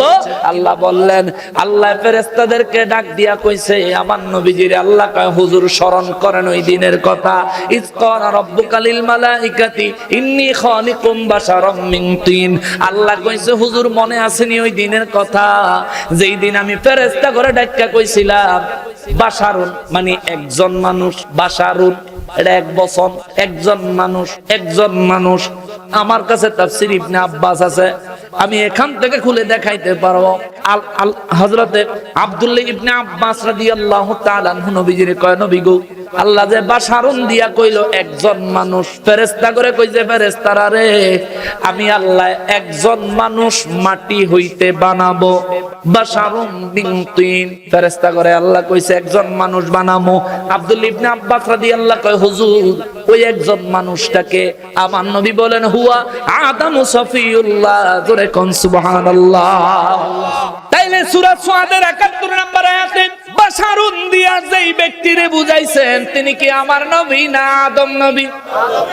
আদম নবীর শানের আয়াত আমার নবীর শানে লাগাইয়া আমার নবীজির শান খাটো করা, আমার নবীজির সম্মানে আঘাত করা ঈমানদারি না কুফরি?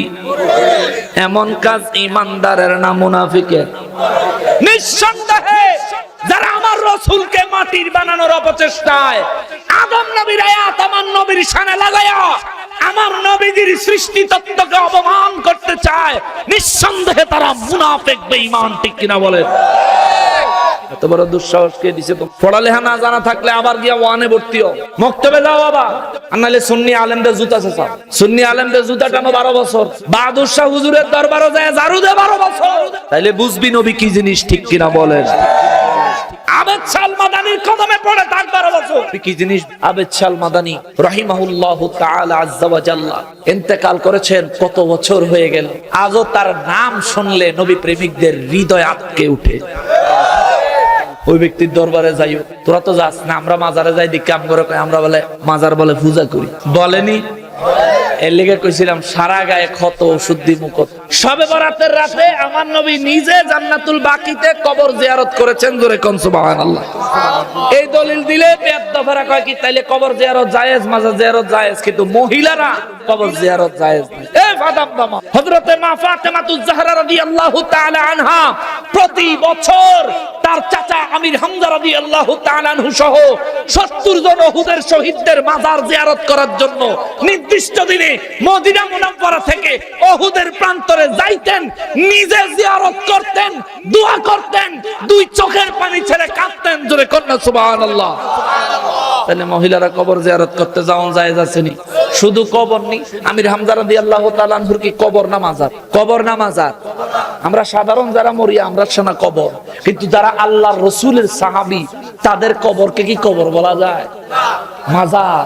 এগুলি এক একটা কবর জান্নাতের টুকরা, ঠিক কিনা বলে? তাদের এক একটা কবরে আল্লাহর জান্নাতি নিয়ামত আসতেছে। কোন সন্দেহ আছে? কোন সন্দেহ আছে? কোন সন্দেহ আছে? আমার কবরে কি আন্ধার না জাহান্নামের আগুন জ্বলে নাকি জান্নাতের আরামে আছি নির্দিষ্ট নাই, সিউরিটি নাই, বলতে পারি না। কিন্তু সাহাবায়ে কেরামের মাজার শরীফ, তাদের কবরগুলি জান্নাতি নিয়ামতে ভরপুর। আল্লাহ বলছেন রাদিয়াল্লাহু আনহুম, আমি আল্লাহ তাদের উপর খুশি, ওয়ারাদু আন, আমি আল্লাহ তাদেরকে এত পরিমাণে নিয়ামত দিছি তারাও আমার উপর খুশি হয়ে গেছে।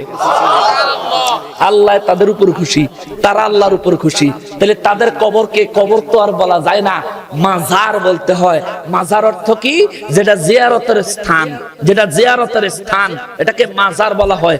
মাজার বললেও কয় মাজার কোন যেত না। নবীজির রওজা মোবারকের বলে রওজা বলা যাবে না, কবর বলতে হবে কবর। এই ফকিন্নির ভোলা, তোর মতো বাটপার রে, তোর মতো সিটার, এই চোর। রাসূলের পাকের রওজা মোবারক হবে, নবীদের রওজা মোবারক হবে, নবীদের সাহাবীদের মাজার হবে, আল্লাহর ওলিদের মাজার হবে, সাধারণ মুসলমানের কবর হবে। ঠিক কিনা বলেন?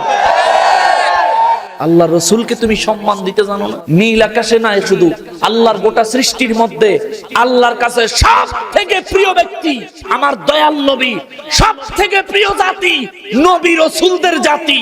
ও মুসলমান, নবী রসুলদের পরে আল্লাহর কাছে সব থেকে প্রিয় হচ্ছেন সাহাবীরা, তারপর তাবেঈরা, তারপর তাবেঈরা, ধাপে ধাপে আস্তে আস্তে আল্লাহর ওলিরা। তো নবীদেরকে আমার আল্লাহ নিজে পছন্দ করে মর্যাদা দিয়া বানাইছে, তাদেরকে দুনিয়ায় মর্যাদা দিয়া পাঠাইছে। এই ওয়াহাবীরা, পৃথিবীর যেখানে যেখানে নবীদের কবর আছে, প্রত্যেক কবরকে আমার আল্লাহ রহমত দিয়া, আল্লাহর বান্দাদেরকে দিয়া মাজারে রূপান্তরিত করে দিছে, রওজা মোবারক বানায়া দিছে। আবেদ শাহ মাদানির মাজার আছে, শাহজালাল বাবার মাজার আছে, গৌসুল আজম মাইজভান্ডারির মাজার আছে। কিন্তু যারা নবীর দুশমন, ফেরাউনের মাজার নাই, নমরুদের মাজার নাই, আবু জাহেলের মাজার নাই, বাংলাদেশে ওয়াহাবীদের গুরুদেরও মাজার নাই।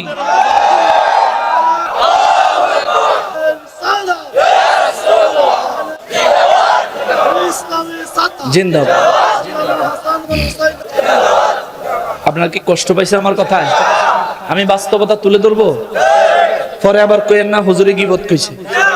ইমাম হাসান রাদিয়াল্লাহু তাআলা আনহু আহলে বাইত রাসূল, তিনি বলছেন তিন ব্যক্তির কোনো সম্মান নাই। এই তিন ব্যক্তির বিরুদ্ধে কথা বললে গীবত হয় না। কয় ব্যক্তি? একটা হলো বদ মাযহাবী, লা মাযহাবী, যেটা আমাদের দেশে আহলে হাদিস পরিচয়। এটার বিরুদ্ধে যত ওয়াজ করবেন তত সওয়াব, এটা গীবত হয় না। জোরে কোন সুবহানাল্লাহ। আর একটা হলো এই যে নবীর দুশমন, নবীর দুশমনের বিরুদ্ধে কথা বললে গুনাহ হয় না, বরঞ্চ সওয়াব হয়। ঠিক কিনা বলেন? তবে হুজুর আপনি যে কইয়া গেলেন এটা দলিল, দলিল হলো তাব্বাত ইয়াদা আবি লাহাবি ওয়া তাব্বা। আবু লাহাবে আমার নবীজিরে দুই হাত মোবারক ধ্বংস হওয়ার জন্য আবু লাহাবে কইছিল, ধ্বংস হোক তোমার দুই হাত। আল্লাহ কয় হুজুর জবাবটা আমি দেই, তাব্বাত ইয়াদা আবু লাহাবি ওয়া তাব্বা, আবু লাহাবের দুই হাত ধ্বংস হোক। আর নামাজে আপনারা এটা পড়েননি, পড়লে কি সওয়াব হয় না গুনাহ হয়?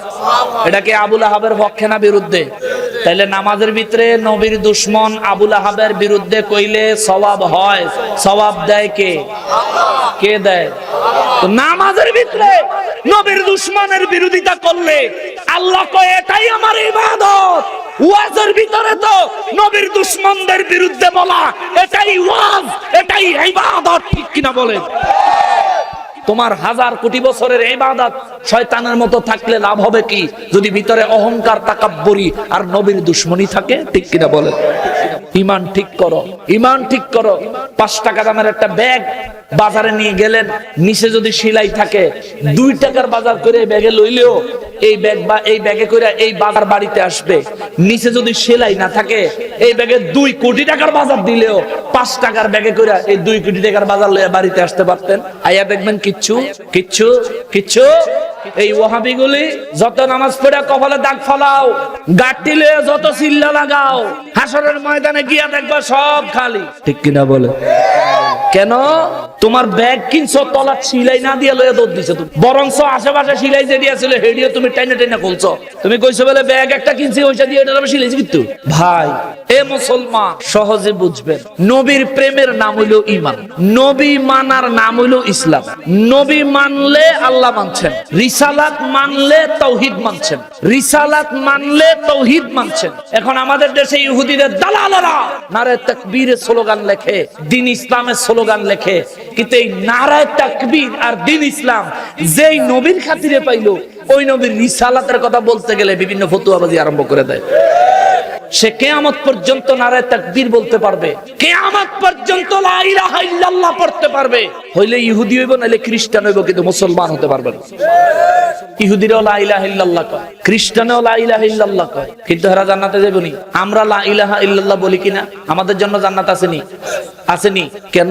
ওদের জন্য নাই, আমাদের জন্য আছে। কারণ আমরা যে পরে আবার মুহাম্মাদুর রাসূলুল্লাহ সাল্লাল্লাহু আলাইহি ওয়াসাল্লাম মুখে বলি, অন্তরে স্বীকার করি, নবীজির শান ও মান মর্যাদার জন্য জীবন দিতে প্রস্তুত হয়ে যাই, সেজন্য আল্লাহ বলে বান্দা ইহুদি খ্রিস্টানের লা ইলাহা ইল্লাল্লাহর আমার কাছে কোনো দাম নাই।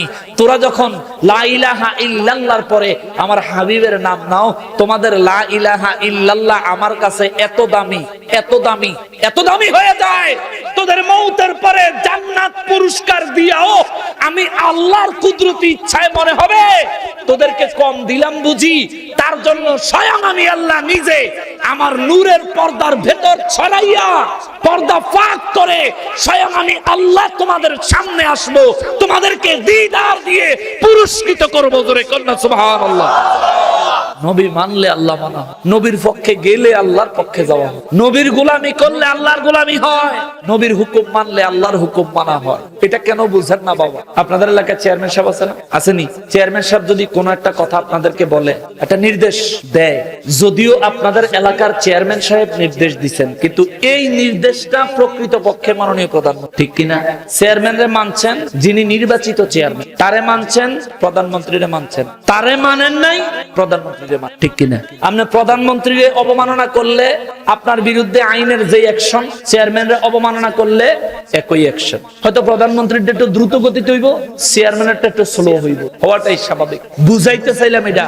চেয়ারম্যান সাহেব প্রধানমন্ত্রীর কাছ থেকে বাজেট আইনা রাস্তা ফাঁকা করে দেয়, রাস্তার মাথায় আপনারা ব্লক বসান, একটা নেম প্লেট লাগাই দেন, আলহাজ অমুক চেয়ারম্যান সাহেবের অনুদান, তার কারণে এই রাস্তা হয়েছে।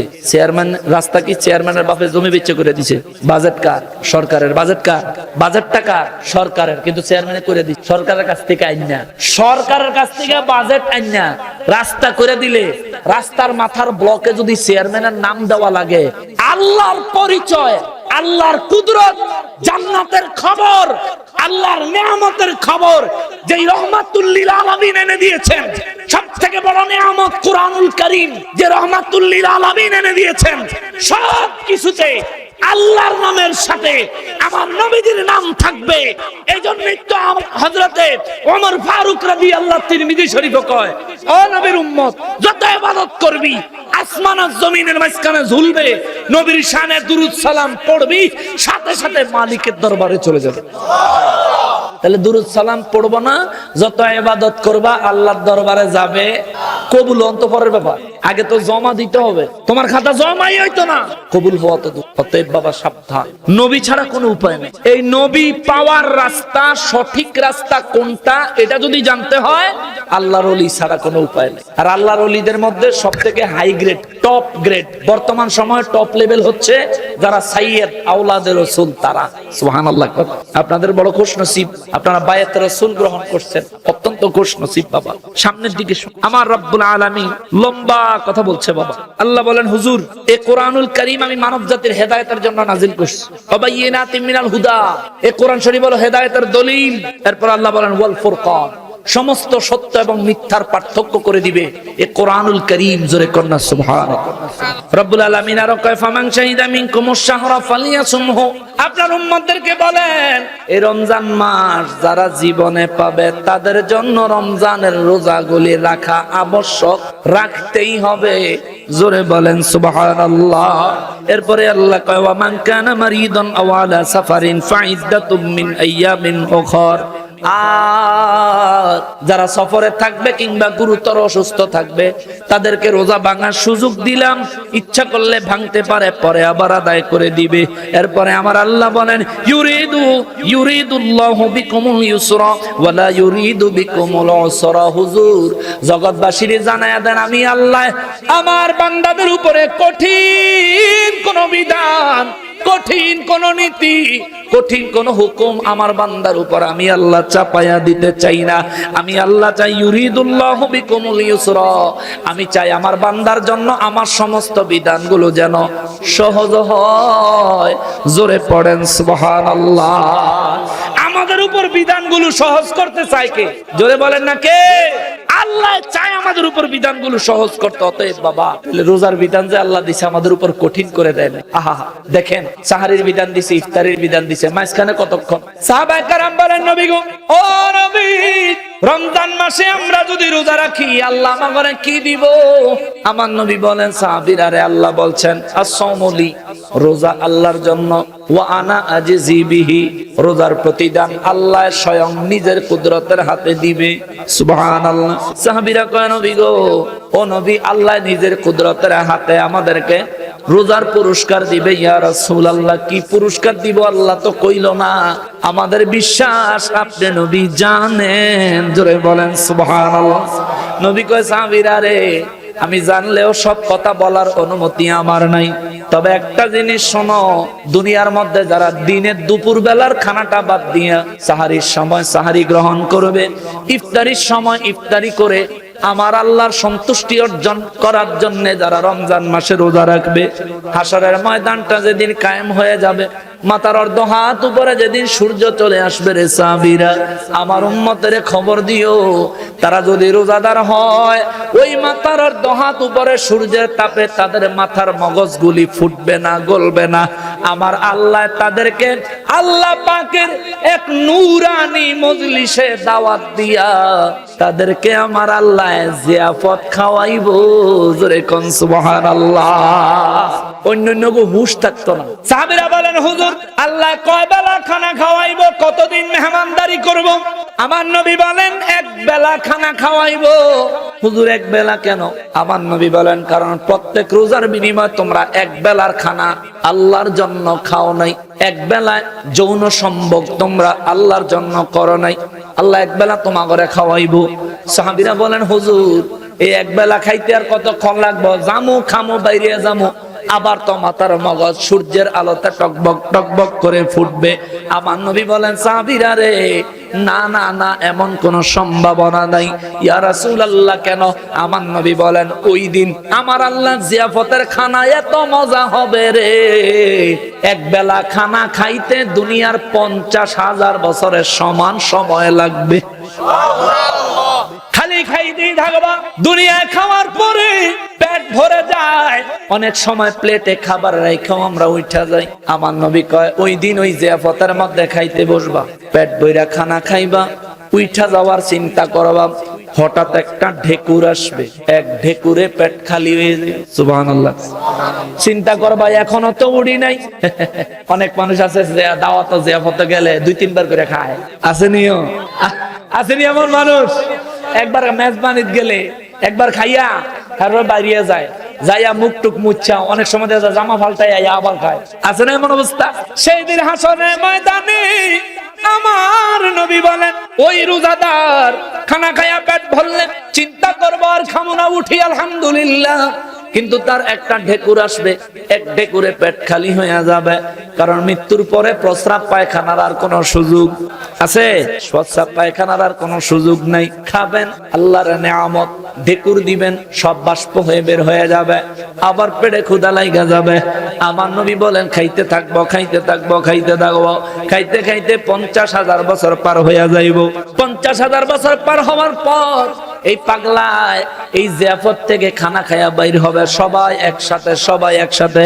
ফেরেশতারা কইব আজকার খাওন যাইব না, খানা শেষ, জিয়াফত শেষ, কারো ক্ষুধা থাকলে বলেন।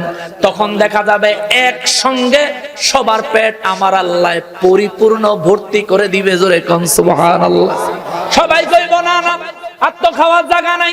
তখন ফেরেশতারা বলবে যদি খানার জায়গা না থাকে এই মুহূর্তে আপনাদেরকে এখান থেকে বের হতে হবে। আমরা সবাই যারা রোজাদার সেদিন আমরা বের হইতে চাইতাম না, কমু যে এই জায়গা তো কত সুন্দর আরামের জায়গা, শান্তি, সূর্যের আলো নাই, মাথা গলার ব্যাপার নাই, কষ্ট নাই, পরিশ্রম নাই, এখান থেকে আমরা বের হতে চাই না। ফেরেশতারা বলবো না না না এখানে থাকা যাবে না, বের হন, বের হন, হাসরের ময়দানে যান, বিচার আচার অনেক কাজ বাকি আছে। সবাই মিল্লা হাসরের ময়দানে যাওয়ার জন্য রওনা দিব। যে গেট দিয়া ঢুকছে অন্য গেট দিয়া তাদেরকে আল্লাহ বাহির করব। ওই গেট দিয়া বাইরে যাইয়া দেখবো সারা মাঠ খালি। সুবহানাল্লাহ। সারা মাঠ খালি। একটা একজনে বাইরে দেখবো যে সারা মাঠ খালি, দৌড় দিয়ে আবার ভিতরে ঢুকে যাবে। ওই দৌড় ফেরেশতারা কবে দৌড় দিছো? কবে না না আমগরে যে জায়গাতে আনছিলেন সেই জায়গা তো খালি মানুষের মাথা মানছে খায়। হায় বাইরে মানুষ দেখাইছে, এটা আমাদের গ্রামের কথা আর কি। অনেক মানুষ দেখলে তো অনেক মানুষ আর মানুষ দেখছে। আজকে খানার পরে আমরা কোনায় লই আইছেন, ইয়ান একটা মানুষও নাই এই জায়গাত না। আমরা যে জায়গাতে নাইছি সেই জায়গা ফাড়া। ফেরেশতারা বলবে এই জায়গা থেকেই আপনারা আসছেন। তাহলে মানুষটা কই গেছে? তখন ফেরেশতারা বলবে যে তাদের বিচার হয়ে গেছে, জান্নাতীরা জান্নাতে, জাহান্নামীরা জাহান্নামে চলে গেছে। আপনারা বাইরন, বাইরেলে রহমাতুল্লিল আলামিন আমনে করে লইয়া জান্নাতের গেটে যাইবো। উনি গিয়া জান্নাতের দরজা খুলে জান্নাত উদ্বোধন না করলে অন্যান্য নবী, সমস্ত উম্মত, সমস্ত জান্নাতীরা জান্নাতের গেটে দাঁড়ায় রয়েছে, জান্নাতে ঢুকতে পারতো না। জোরে কোন সুবহানাল্লাহ। তাহলে এই হাসরের ময়দানে আল্লাহ পাকের এই জিয়াফতের মেহমান হইতে মনে চায়নি? মনে চায়নিও।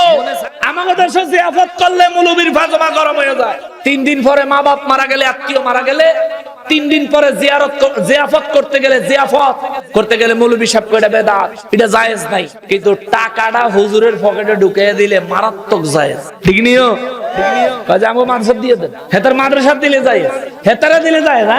হ্যাঁ, এটা কি ফতুয়াবাজি না দান্দাবাজি? এই বাটফাইরা ব্যবসা শুরু করছে চোরের দলেরা। আল্লাহ তা করে হেদায়েত দেখ জোরে করা। আমি শুধু তো তাদের বিরুদ্ধে কথা বলি, শুধু না, দুঃখে বলি। আরে 3 দিন পরে মা বাপের জন্য ছেলে দোয়া করবে, জিয়াফত করবে। জিয়াফত না যায় কেমনে রে গাধা? হাসরের ময়দানে স্বয়ং আল্লাহ নিজে তার বান্দারে জিয়াফত খাওয়াইবে। জোরে কোন সুবহানাল্লাহ। তাহলে জিয়াফত না যায় 40 দিন পরে জিয়াফত করব। আরে তার সন্তানের তৌফিক আছে, সে করবে। আমার নবী বলছেন, উম্মত যার মা বাপ মারা গেছে 5 ভাবে মা বাবার খেদমত করতে পারো। 1 নম্বরে তাদের জন্য দোয়া করো, 2 নম্বরে তাদের গুনাহ ক্ষমা চাও, 3 নম্বরে তাদের বন্ধু বান্ধবদের সাথে ভালো আচরণ করো, 4 নম্বরে মায়ের আত্মীয়দের সাথে মায়ের মতো সম্মান দিয়ে কথা বলো, 5 নম্বরে বাবার আত্মীয়দের সাথে বাবার মতো সম্মান দিয়ে কথা বলো। কয় নাম্বার? 4 নাম্বার। 5 নম্বরে হলো তোমার মা বাবার আত্মীয়, পাড়া প্রতিবেশী যারা আছে, তোমার মায়ের, তোমার বাবার প্রতিবেশীদের সাথে উত্তম আচরণ করো। জোরে কন্যা সুবহানাল্লাহ। এটা হইলো মা বাবার, মৃত মা বাবার জন্য খেদমত। এবার একটা জিয়াফত করলে জিয়াফতে দোয়া হয় কি হয় না? কথা বলবেন। নবীজির হাদিস 5 ভাবে খেদমত করা যায়। আপনাদের কষ্ট হইতেছে আমি বুঝতেছি, আমি শেষ করে দিচ্ছি। 5 ভাবে মা বাবার খেদমত করা যায়। এবার একটা জিয়াফত করলে দেখেন 5টা খেদমত একসাথে হয়ে যায়। একটা জিয়াফত করলে জিয়াফতে দোয়া হয়নি, দোয়া হয় কি না? 2 নাম্বার। একটা জিয়াফত যদি করেন, এই জিয়াফতের মধ্যে মা বাবার গুনাহ ক্ষমা চাওয়া হয় কি হয় না? 2 নাম্বার আমল হয়ে যায়। 3 নাম্বার, যদি আপনার মা, আপনার বাবা মারা গেলে জিয়াফত করেন, মা মারা গেলে মায়ের আত্মীয়দেরকে, বাবা মারা গেলে বাবার আত্মীয়দেরকে কি দাওয়াত দেয় না? তাদেরকে কি সম্মান করে না? আরে জিয়াফতের দিন মায়ের বান্ধবীদেরকে, মায়ের প্রতিবেশীদেরকে, বাবার বন্ধুদেরকে, বাবার পরিবারের লোকদেরকে যেদিন দাওয়াত দেয়, 3 দিনের দিন আইলে আমি এমনও দেখছি ছেলেরা চাচাদের গলা জড়ায়া ধইরা বাপের লেগে কাঁদতে কাঁদতে বেহুশ হয়ে যায়। ঠিক কিনা? তাইলে চাচাদেরকে, ফুফুদেরকে, খালাদেরকে, মামাদেরকে, তাদেরকে দাওয়াত দিয়া তাদের সাথে সৎ ব্যবহার, সদাচরণ করা হয়। বাবার বন্ধু বান্ধবের দাওয়াত দেওয়া হয়। এক কাজে নবীজির হাদিসের 5টা আমল হয়। জোরে কোন সুবহানাল্লাহ। এটার মধ্যে যারা বিরোধিতা করব, বুঝবেন তাদের অন্য ধান্দা আছে, অন্য ধান্দা আছে। আল্লাহ তা করে হেদায়েত দেখ। জোরে কোন আমিন। আরো জোরে কোন না আমিন। আরো মহব্বতে বলেন না আমিন।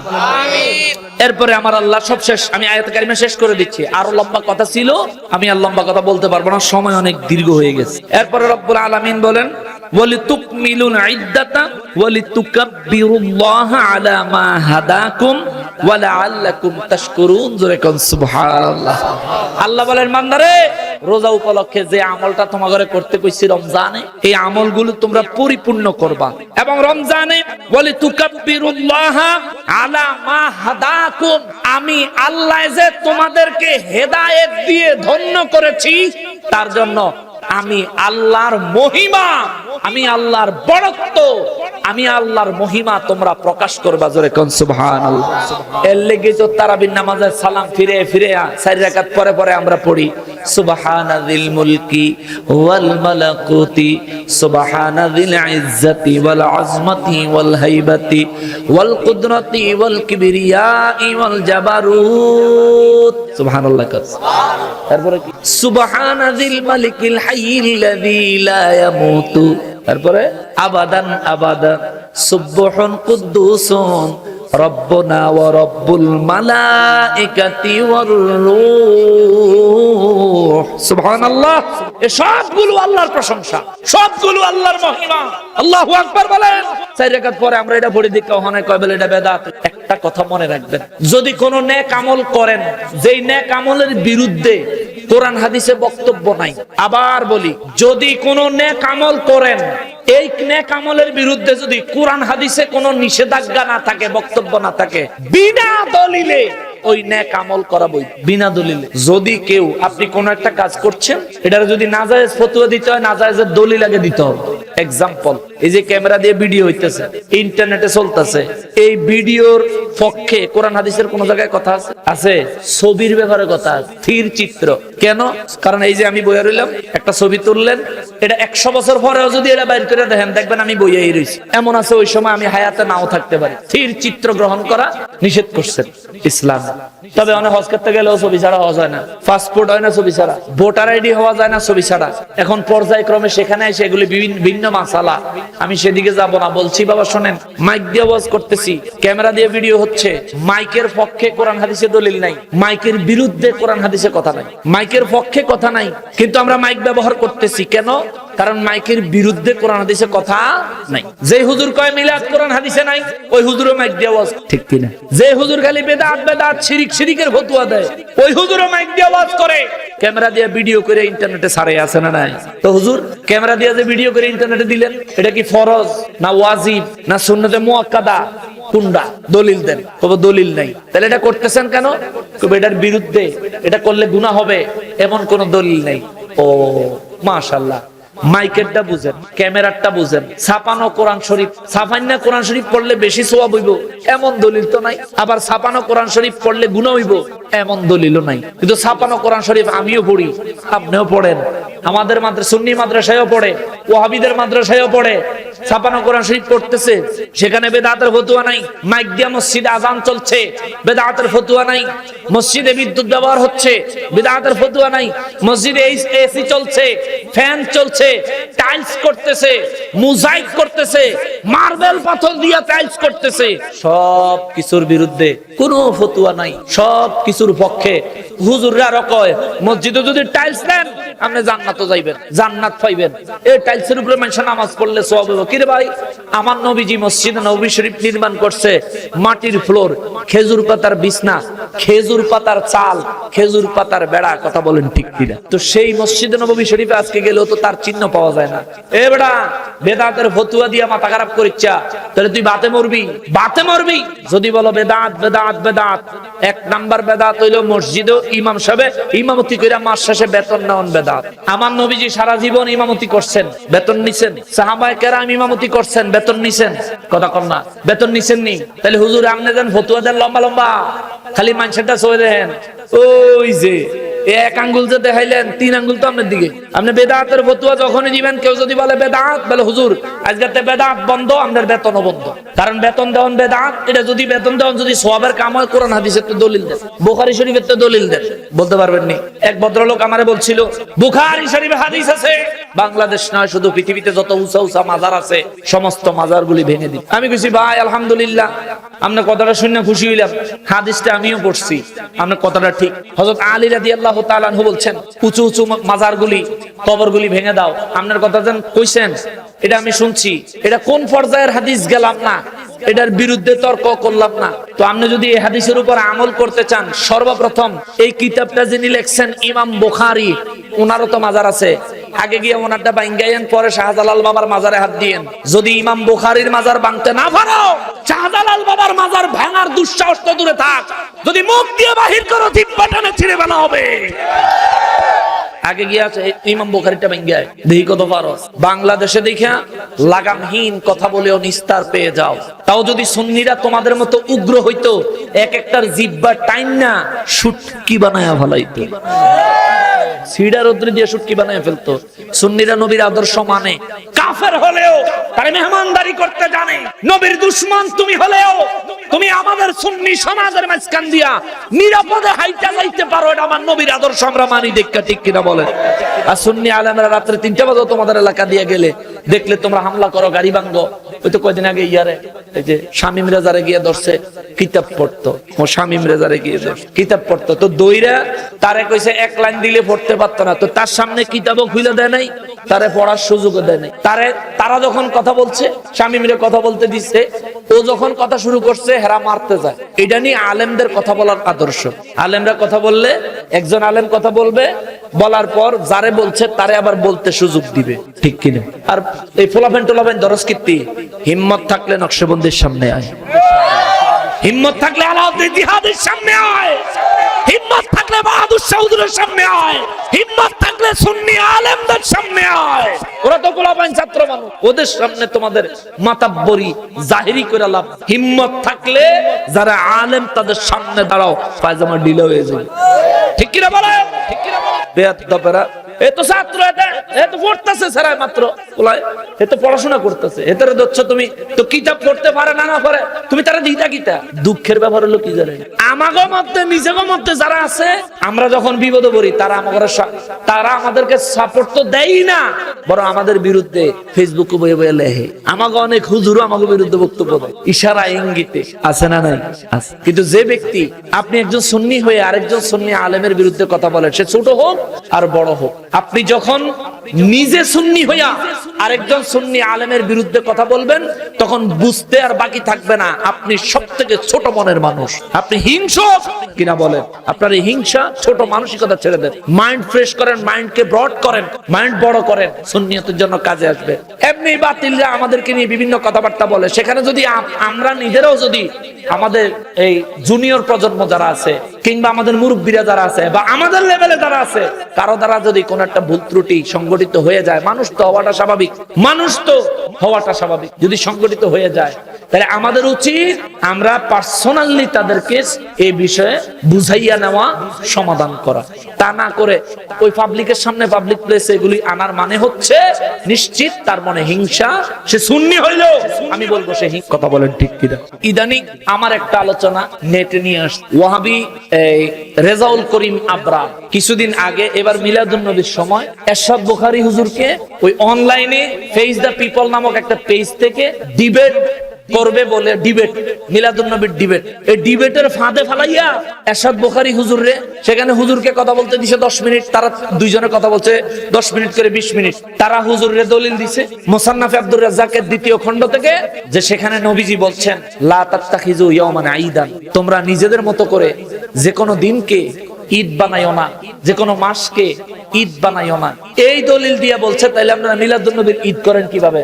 নবীজি তো যে কোনো দিনের ঈদ বানাইতে নিষেধ করছে।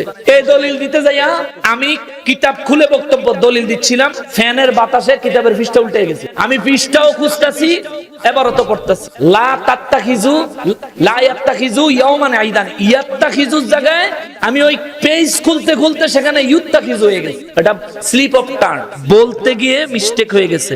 এটা নিয়ে আমাদের সুন্নি যারা আছে অনেকেরই দেখছি এটা নিয়ে ফেসবুকে পোস্ট দিতেছে, এ কেমন আলেম কিতাবের ইবারত করতে পারে না। আচ্ছা ভালো কথা, আমি যে পারি না, তোমার এটা ফেসবুকে লেখন লাগবো কি লিখা? তুমি না আমার ভাই, তুমি না সুন্নি, তুমি আমারে বলো হুজুর আপনার এটা বলিস, হুজুর আপনার এটা বলিস।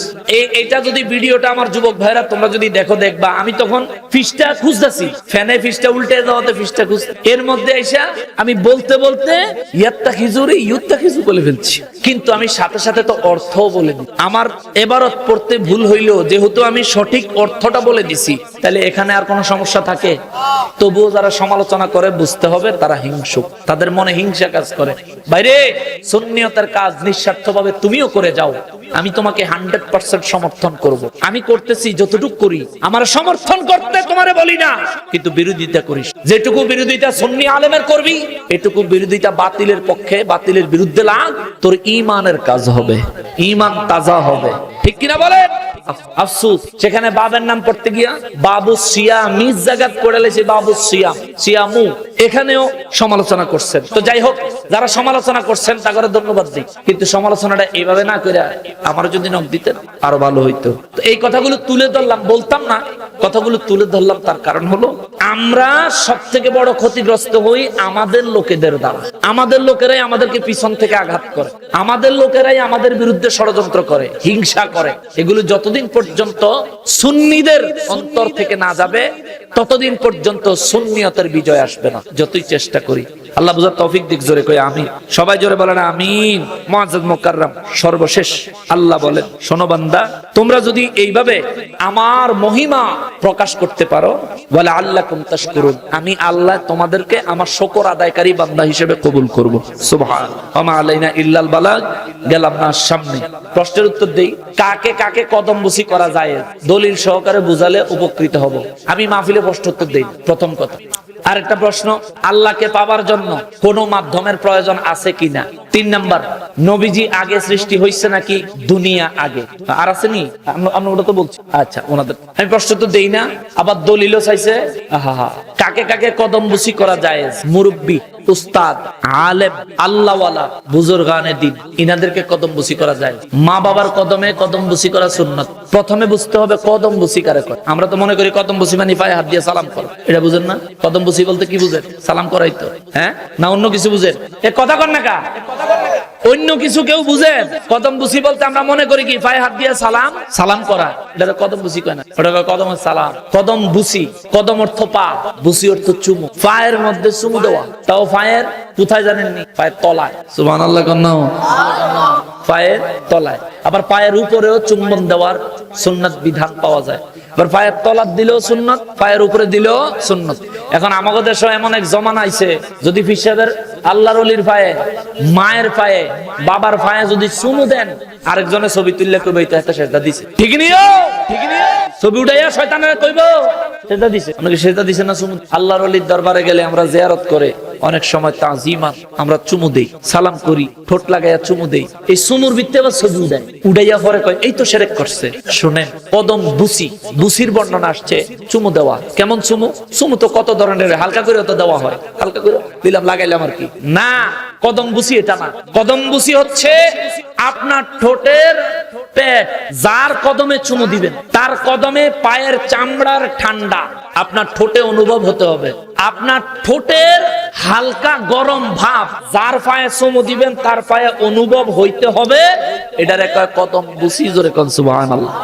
এটা সুন্নাত, এটা হালাল, এটা বৈধ কাজ, এটা সওয়াবের কাজ। মা বাবারে পারলে এরকম চুমু দিয়েন। কোন সন্তান যদি তার মায়ের পায়ে, বাবার পায়ে যদি চুমু দেয়, আমার বিশ্বাস এই সন্তান কোনোদিন মা বাবার সাথে বেয়াদবি করবে। এটা মায়ের বাবার আদর্শ সন্তান হবে, ঠিক কিনা বলে?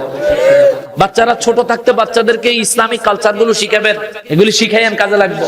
2 নম্বর, এগুলির অনেক লম্বা দলিল আছে, আমি সামনের দিকে গেলাম না, দীর্ঘ অনেকক্ষণ হয়ে গেছে, রাত্র এখন মাশাআল্লাহ 1টা বাজে। 2 নম্বর, যদি এগুলো দলিল কারো দরকার হয় আমার সাথে যোগাযোগ করবা, কত দলিল লাগবে আমি দিব ইনশাআল্লাহ।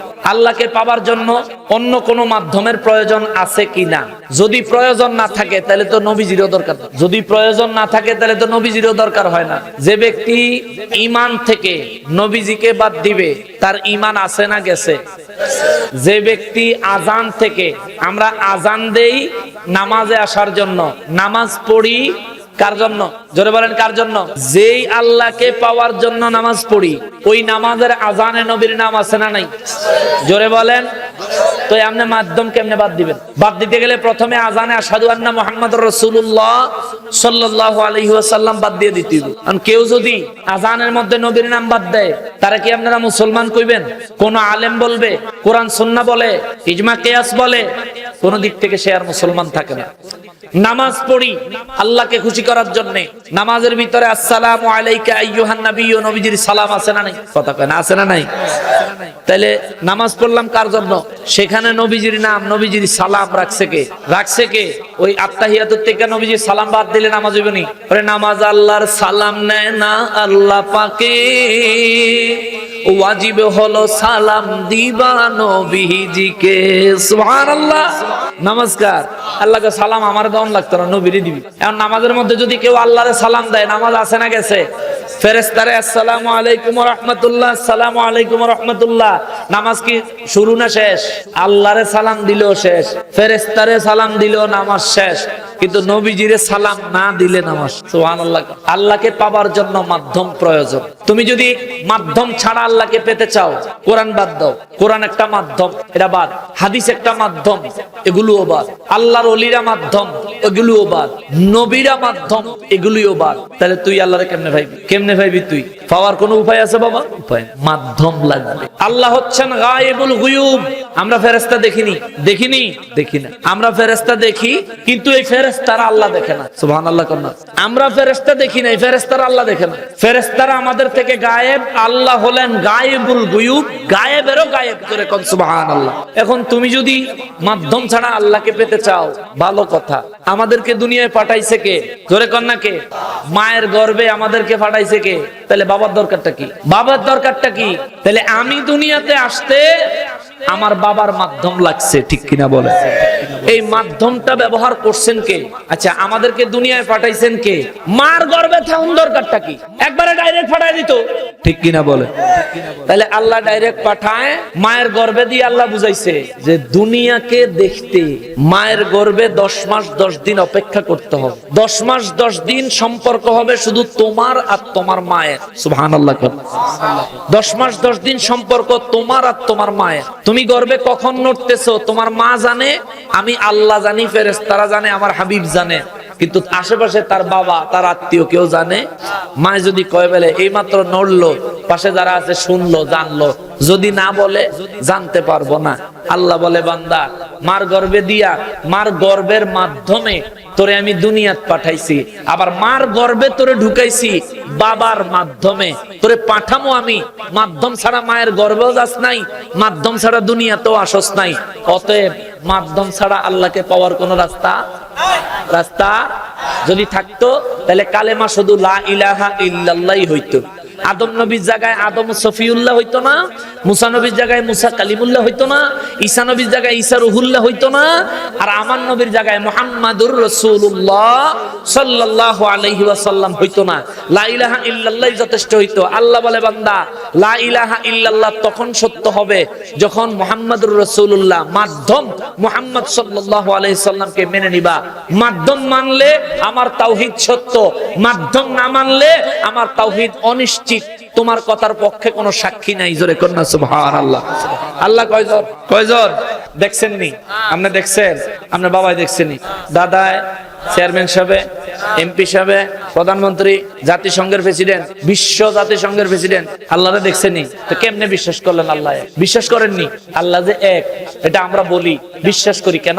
আমাদের কাছে সাক্ষী আছে, আমার দয়াল নবী হলেন সাক্ষী। কারণ আমি আল্লাহরে দেখি নাই, কিন্তু আমার নবীজি দেখছি। এই জন্য আল্লাহ কয় তাওহীদের সাথে রিসালাত লাগবে। মাধ্যম ছাড়া আল্লাহ পাওয়ার কোনো উপায় নাই, কোনো উপায় নাই। আপনি যদি কোন এলাকায় নতুন ঢুকেন, একটা জায়গায় যাবেন, এই এলাকার নাম সপ্তগাঁও। মনে করেন আপনি সাহারাতে দোয়াবাঙ্গা বাজার থেকে সপ্তগাঁও আসবেন, আপনি জীবনেও আসেন নাই, রাস্তা চিনেন না, আপনি কি রাস্তা জানার জন্য কাউকে জিজ্ঞেস করবেন না? করবেন নি? আপনার তো উচিত, বলে আমি যেমন সপ্তগাঁও, আমি আরেকজনের জিজ্ঞেস, আমি যেমন সপ্তগাঁও, আমি গাড়ি তুলে গিতাম। সেখানে আসলে তার বুঝে আসে না, একজনকে না জিজ্ঞেস করলে, যানবাহনে না চড়লে আমি কিভাবে যাব? এই জায়গাটা আইলে তুমি মাধ্যম বুঝো, আল্লাহর ক্ষেত্রে আইলে তুমি মাধ্যম বুঝো না। ফিসা মারা, তুই আমার সামনে আয়, ফিসা দিয়া ফিডিয়া তোরে ঠিক করে এলাম, ঠিক কিনা বলে? নিজের ব্যাপার হইলে বুঝো। রিজিকের মালিক কে? জোরে কোন কে? খাওয়াইবো কে? আমরা যে ভাত খাই, এটা খাওয়ায় কে? তাহলে এটা রান্ধন লাগে কিনলে, রান্ধন লাগবো কিনলে? চাউল দিছে কে? আবার রান্না করার সময় এটারে ভাত ফুটার মতো এই হুকুমটা দিছে কে? আল্লাহ যদি হুকুম না দিত, চাউল ফুটে ভাত হইতো? বলেন ভাত হইতো? তাহলে তোমার আল্লাহ চাউল দিছে, তুই চাইলে না খাবি, তুই ভাত খাস কি? আর তুই চাইলে ভাত বানাবি, তুই আগুন দিয়ে জাল দিস কি? তোমার চাউলকে ভাত বানানোর সময় আগুন লাগে, পানি লাগে, সেখানে তুমি মাধ্যম মানো। কেউ যদি বলে ভাই এই যে তোমার এই ভাত কি খেতে ধরছে নি, করবো না, তো কি হয়েছে? খেতে ধান, তারপরে ধানের থেকে চাউল হয়েছে, চাউলের থেকে ভাত হয়েছে। কেমনে? গাছের আগায় ধান ধরছে, মেশিনের মাধ্যমে ধান আলাদা করলা, তো তুমি কইলে না বলে আল্লাহ আপনি তো ধান দিছেন, এটা আলাদা করিয়ে দেন। বাজান, মাধ্যম ছাড়া কিচ্ছু হয় না। বাতিটা জ্বলতেছে কারেন্টের মাধ্যমে, হুকুম কার? ধরে কোন কার? আমরা যে কথা বলতেছি, আমাদের এই শরীর চলতেছে রুহের মাধ্যমে। রুহুটা কার হুকুম? আল্লাহর। মাধ্যম ছাড়া কিচ্ছু চলে না বেটা। দুনিয়া আলোকিত করার ক্ষমতা আছে কার? সূর্যরে মাধ্যম বানাইছে কে? সূর্য তুই আলো দিবি। সূর্যের কি আলো দেওয়ার ক্ষমতা আছে? সূর্যতে আলোটা দেয় কে? মাধ্যম তো আল্লাহ রাখছে। সহজ কথা হচ্ছে বাবা, আল্লাহ পাইতে গেলে যে আল্লাহকে পেয়েছে তার কাছে যাইতে হবে। কেননা কিভাবে আল্লাহরে পাওয়া যায় কেবল সেই জানে। একজন ব্যক্তি যদি গাড়ি চালাইতে হয়, যে ব্যক্তি গাড়ি চালাইতে জানে তার কাছে গিয়া ড্রাইভিং শিখতে হয়, ঠিক কিনা বল? যদি বলে আমি গাড়ি চালামু আরেকজনের তে শিখমু কা, স্টার্টিং এ বইয়া চাবি ঘুরান দিয়া এই হুঁয়ের ঠেলায় হেতে কি রাস্তার গাড়ি চালাইবো না কালো পড়বো? অতএব ড্রাইভার হইতে হলো মাধ্যম লাগে। অতএব মাধ্যম লাগবে। নবীজি আগে সৃষ্টি হয়েছে নাকি দুনিয়া আগে সৃষ্টি হয়েছে? এটা কোন ব্যাক কলে লিখছে? নবীজিকে আল্লাহ তাআলা আগে সৃষ্টি করছেন, নবীজির খাতিরে আল্লাহ বাকি সব বানাইছে। আল্লাহ এক, আল্লাহর ইচ্ছা হয়েছে আমার একটা বন্ধু বানাই, আমার নবীজিরে বানাইছেন। নবীজির সাথে আল্লাহ বন্ধুত্ব কইরা প্রেম কইরা এত মজা পাইছে, আল্লাহ কয় আমার হাবিবের খাতিরে আমি আরো কিছু বানাই। সুবহানাল্লাহ কয়। তখন সিদ্ধান্ত নিয়ে বাকি সব বানাইছে। অতএব সবার আগে আমার আল্লাহর পরে সৃষ্টির শুরু হচ্ছেন আমার নূর নবী রাহমাতুল লিল আলামিন। জোরে পড়েন সুবহানাল্লাহ। বুঝার চেষ্টা করবেন, অযথা মন্তব্য করবেন না। আল্লাহ তাআলা বুঝার তৌফিক এনায়েত করেন। সবাই পড়ি আমিন। আজকে এলোমেলো বিক্ষিপ্ত কিছু কথা বললাম, তবে মূল খেয়াল ছিল রোজার উপর কথা বলবো। রোজার উপর কথা বলছি বাবা, রোজাগুলো রাখেন। তারাবির নামাজ 20 রাকাত পড়েন। ওমর রাদিয়াল্লাহু তারাবি পড়ছেন 20 রাকাত, আলী রাদিয়াল্লাহু তারাবির নামাজ পড়ছেন 20 রাকাত, আমার নবীজি নিজে তারাবির নামাজ পড়ছেন 20 রাকাত। আমরাও পড়বো কয় রাকাত? 20 রাকাত। যে বলবে 11 রাকাতের কথা, এই হাদিসটা হলো আম্মাজান আয়েশা সিদ্দিকা রাদিয়াল্লাহু বলছেন নবীজি রমজান মাসে এবং রমজান মাসের বাহিরে, ধরো না এটা পড়ে দিব, পরে আবার ওই ইউটিউবের তারা কাটটা দিব, ওই তো নকশবন্দি হুজুর বা মাথায় কোরআন শরীফ যাইতে ধরে রাখছে। আসলে যে পড়ে দেব এই জন্য ধরছি, কারণ যত দোষ এটা তো সব আমার উপরেই পড়ে। আমি বিপদে আছি তো বাজান। যে 11 রাকাত নামাজের কথা বলে তারাবির নামাজ 8 রাকাতের কথা, এটা আম্মাজান আয়েশা সিদ্দিকা রাদিয়াল্লাহর হাদিস। তিনি বলছেন নবীজি রমজানে এবং রমজানের বাইরে সারা বছর তাহাজ্জুদের নামাজ 8 রাকাত, বিতরের নামাজ 3 রাকাত সহ 11 রাকাত নামাজ পড়তেন। জোরে কোন সুবহানাল্লাহ। এখন আমাদের দেশে হুজুররা এটার দলিল ফুজি করে কয় নবী 8 রাকাত তারাবি পড়ছেন। কি রমজানের বাইরেও তারাবি আছে নাকি? নবীজি তো রমজানের বাইরেও পড়ছেন। এখন যদি বলে 8 রাকাত তারাবি, তাহলে 11 রাকাতে 8 রাকাতে গেলে বাকি থাকে কয় রাকাত? কয় রাকাত? কষ্ট হইতেছে আপনার। কয় রাকাত বাই দেয়? তো এই 3 রাকাত যদি বিতির হয়, 8 রাকাত যদি তারাবি হয়, যারা তারাবিরে কয় 8 রাকাত, হেরা আবার বিতিরের নামাজ কয় 1 রাকাত। বিতিরের নামাজ কয় রাকাত? তাদের মতে বিতিরের নামাজ বলে 1 রাকাত। তো তারাবি যদি 8 রাকাত হয়, বিতির যদি 1 রাকাত হয়, তাহলে 9 রাকাতে না হয়, ওই সিটার আর 2 রাকাত করে গেল। তাইলে হয়তো বিতিরের নামাজ তুই যে কইছ 1 রাকাত, এটা মিছা কথা, আর নাইলে তারাবির নামাজ যে কইছ 8 রাকাত, এটা মিছা কথা। ঠিক কিনা বলে ভাই? না বুঝলে গবেষণা করো, নিজে না বুঝতে পারলে যে বুঝে তার কাছে যাও, অযথা গোড়ামি করিস না ভাই। ইবাদতের মধ্যে ফিতনা লাগাইস। তারাবির নামাজ 20 টাকা, 20 রাকাত 20 টাকা। তার সবচেয়ে বড় প্রমাণ হলো কোরআন শরীফ। কোরআন শরীফে 540টা রুকু আছে। কয়টা? 500। কয়টা? 500। যে কোন হাফেজ সাহেব জিজ্ঞাসা, এই রুকুগুলি হলো এক একটা যেই জায়গাতে তারাবির নামাজে সাহাবায়ে কেরাম পড়ে যেখানে গিয়ে রুকু দিতেন, ওই জায়গাতে রুকু নির্ধারণ করা হয়েছে। সুবহানাল্লাহ। 540টা রুকুরে 20 দিয়া ভাগ দেন। 20 রাকাত নামাজে কয়টা রুকু? কথা নামাজ পড়েননি। 20 রাকাত তারাবির নামাজে কয়টা রুকু? রুকু চিনেননি? সূরা ফাতিহার পর কেরাত কয়টা? প্রথমে যে হাঁটুতে ধরে রুকুতে যান, এটারে কয় রুকু। 20 রাকাত নামাজে 20টা রুকু, 540টা রুকু কোরআন শরীফে আছে। 540টা রুকুরে 20 দিয়া ভাগ দিবেন, দেখবেন রেজাল্ট হবে 27। সাহাবায়ে কেরাম প্রথম রমজান থেকে 27শে রমজান, 27শে তারাবি পর্যন্ত প্রতিদিন 20 রাকাত কইরা তেলাওয়াত কইরা কোরআন শরীফ তেলাওয়াত কইরা 540টা রুকুতে, হিসাব ক্যালকুলেটর নাই বেটা, হ্যাঁ 27 শ্রেণী বাজান। এই সাহাবায়ে কেরাম লাইলাতুল কদরের রাতে কোরআন শরীফ খতম কইরা লাইলাতুল কদর 27 এর রাতে পালন করতেন, দোয়া করতেন। জোরে কোন সুবহানাল্লাহ। সবথেকে বড় দলিল কোরআন শরীফের রুকু। যেই কোন কোরআন শরীফ খুলবেন, সব কোরআন শরীফে লেখা থাকে রুকু রুকু রুকু। অতএব তারাবির নামাজ 20 টাকা পড়বেন। 4 রাকাত পর পর মুনাজাত করতে পারেন, সওয়াব আছে। মুনাজাত করলে বান্দা চায় কার কাছে? কার কাছে? কার কাছে? আল্লাহর কাছে। চাইতে কি কোনো বাধা আছে? নিষেধ আছে? আরে বাবা, আল্লাহ কয় এই আমার নবীজির আজকে আমি সামনে যাইতে পারলে বলতে পারতাম, দোয়ার সুন্দর আয়াত আছে। আল্লাহ বলে বান্দা আমার কাছে দোয়া করবে, আমি বান্দার দোয়া কবুল করি। জোরে কোন সুবহানাল্লাহ।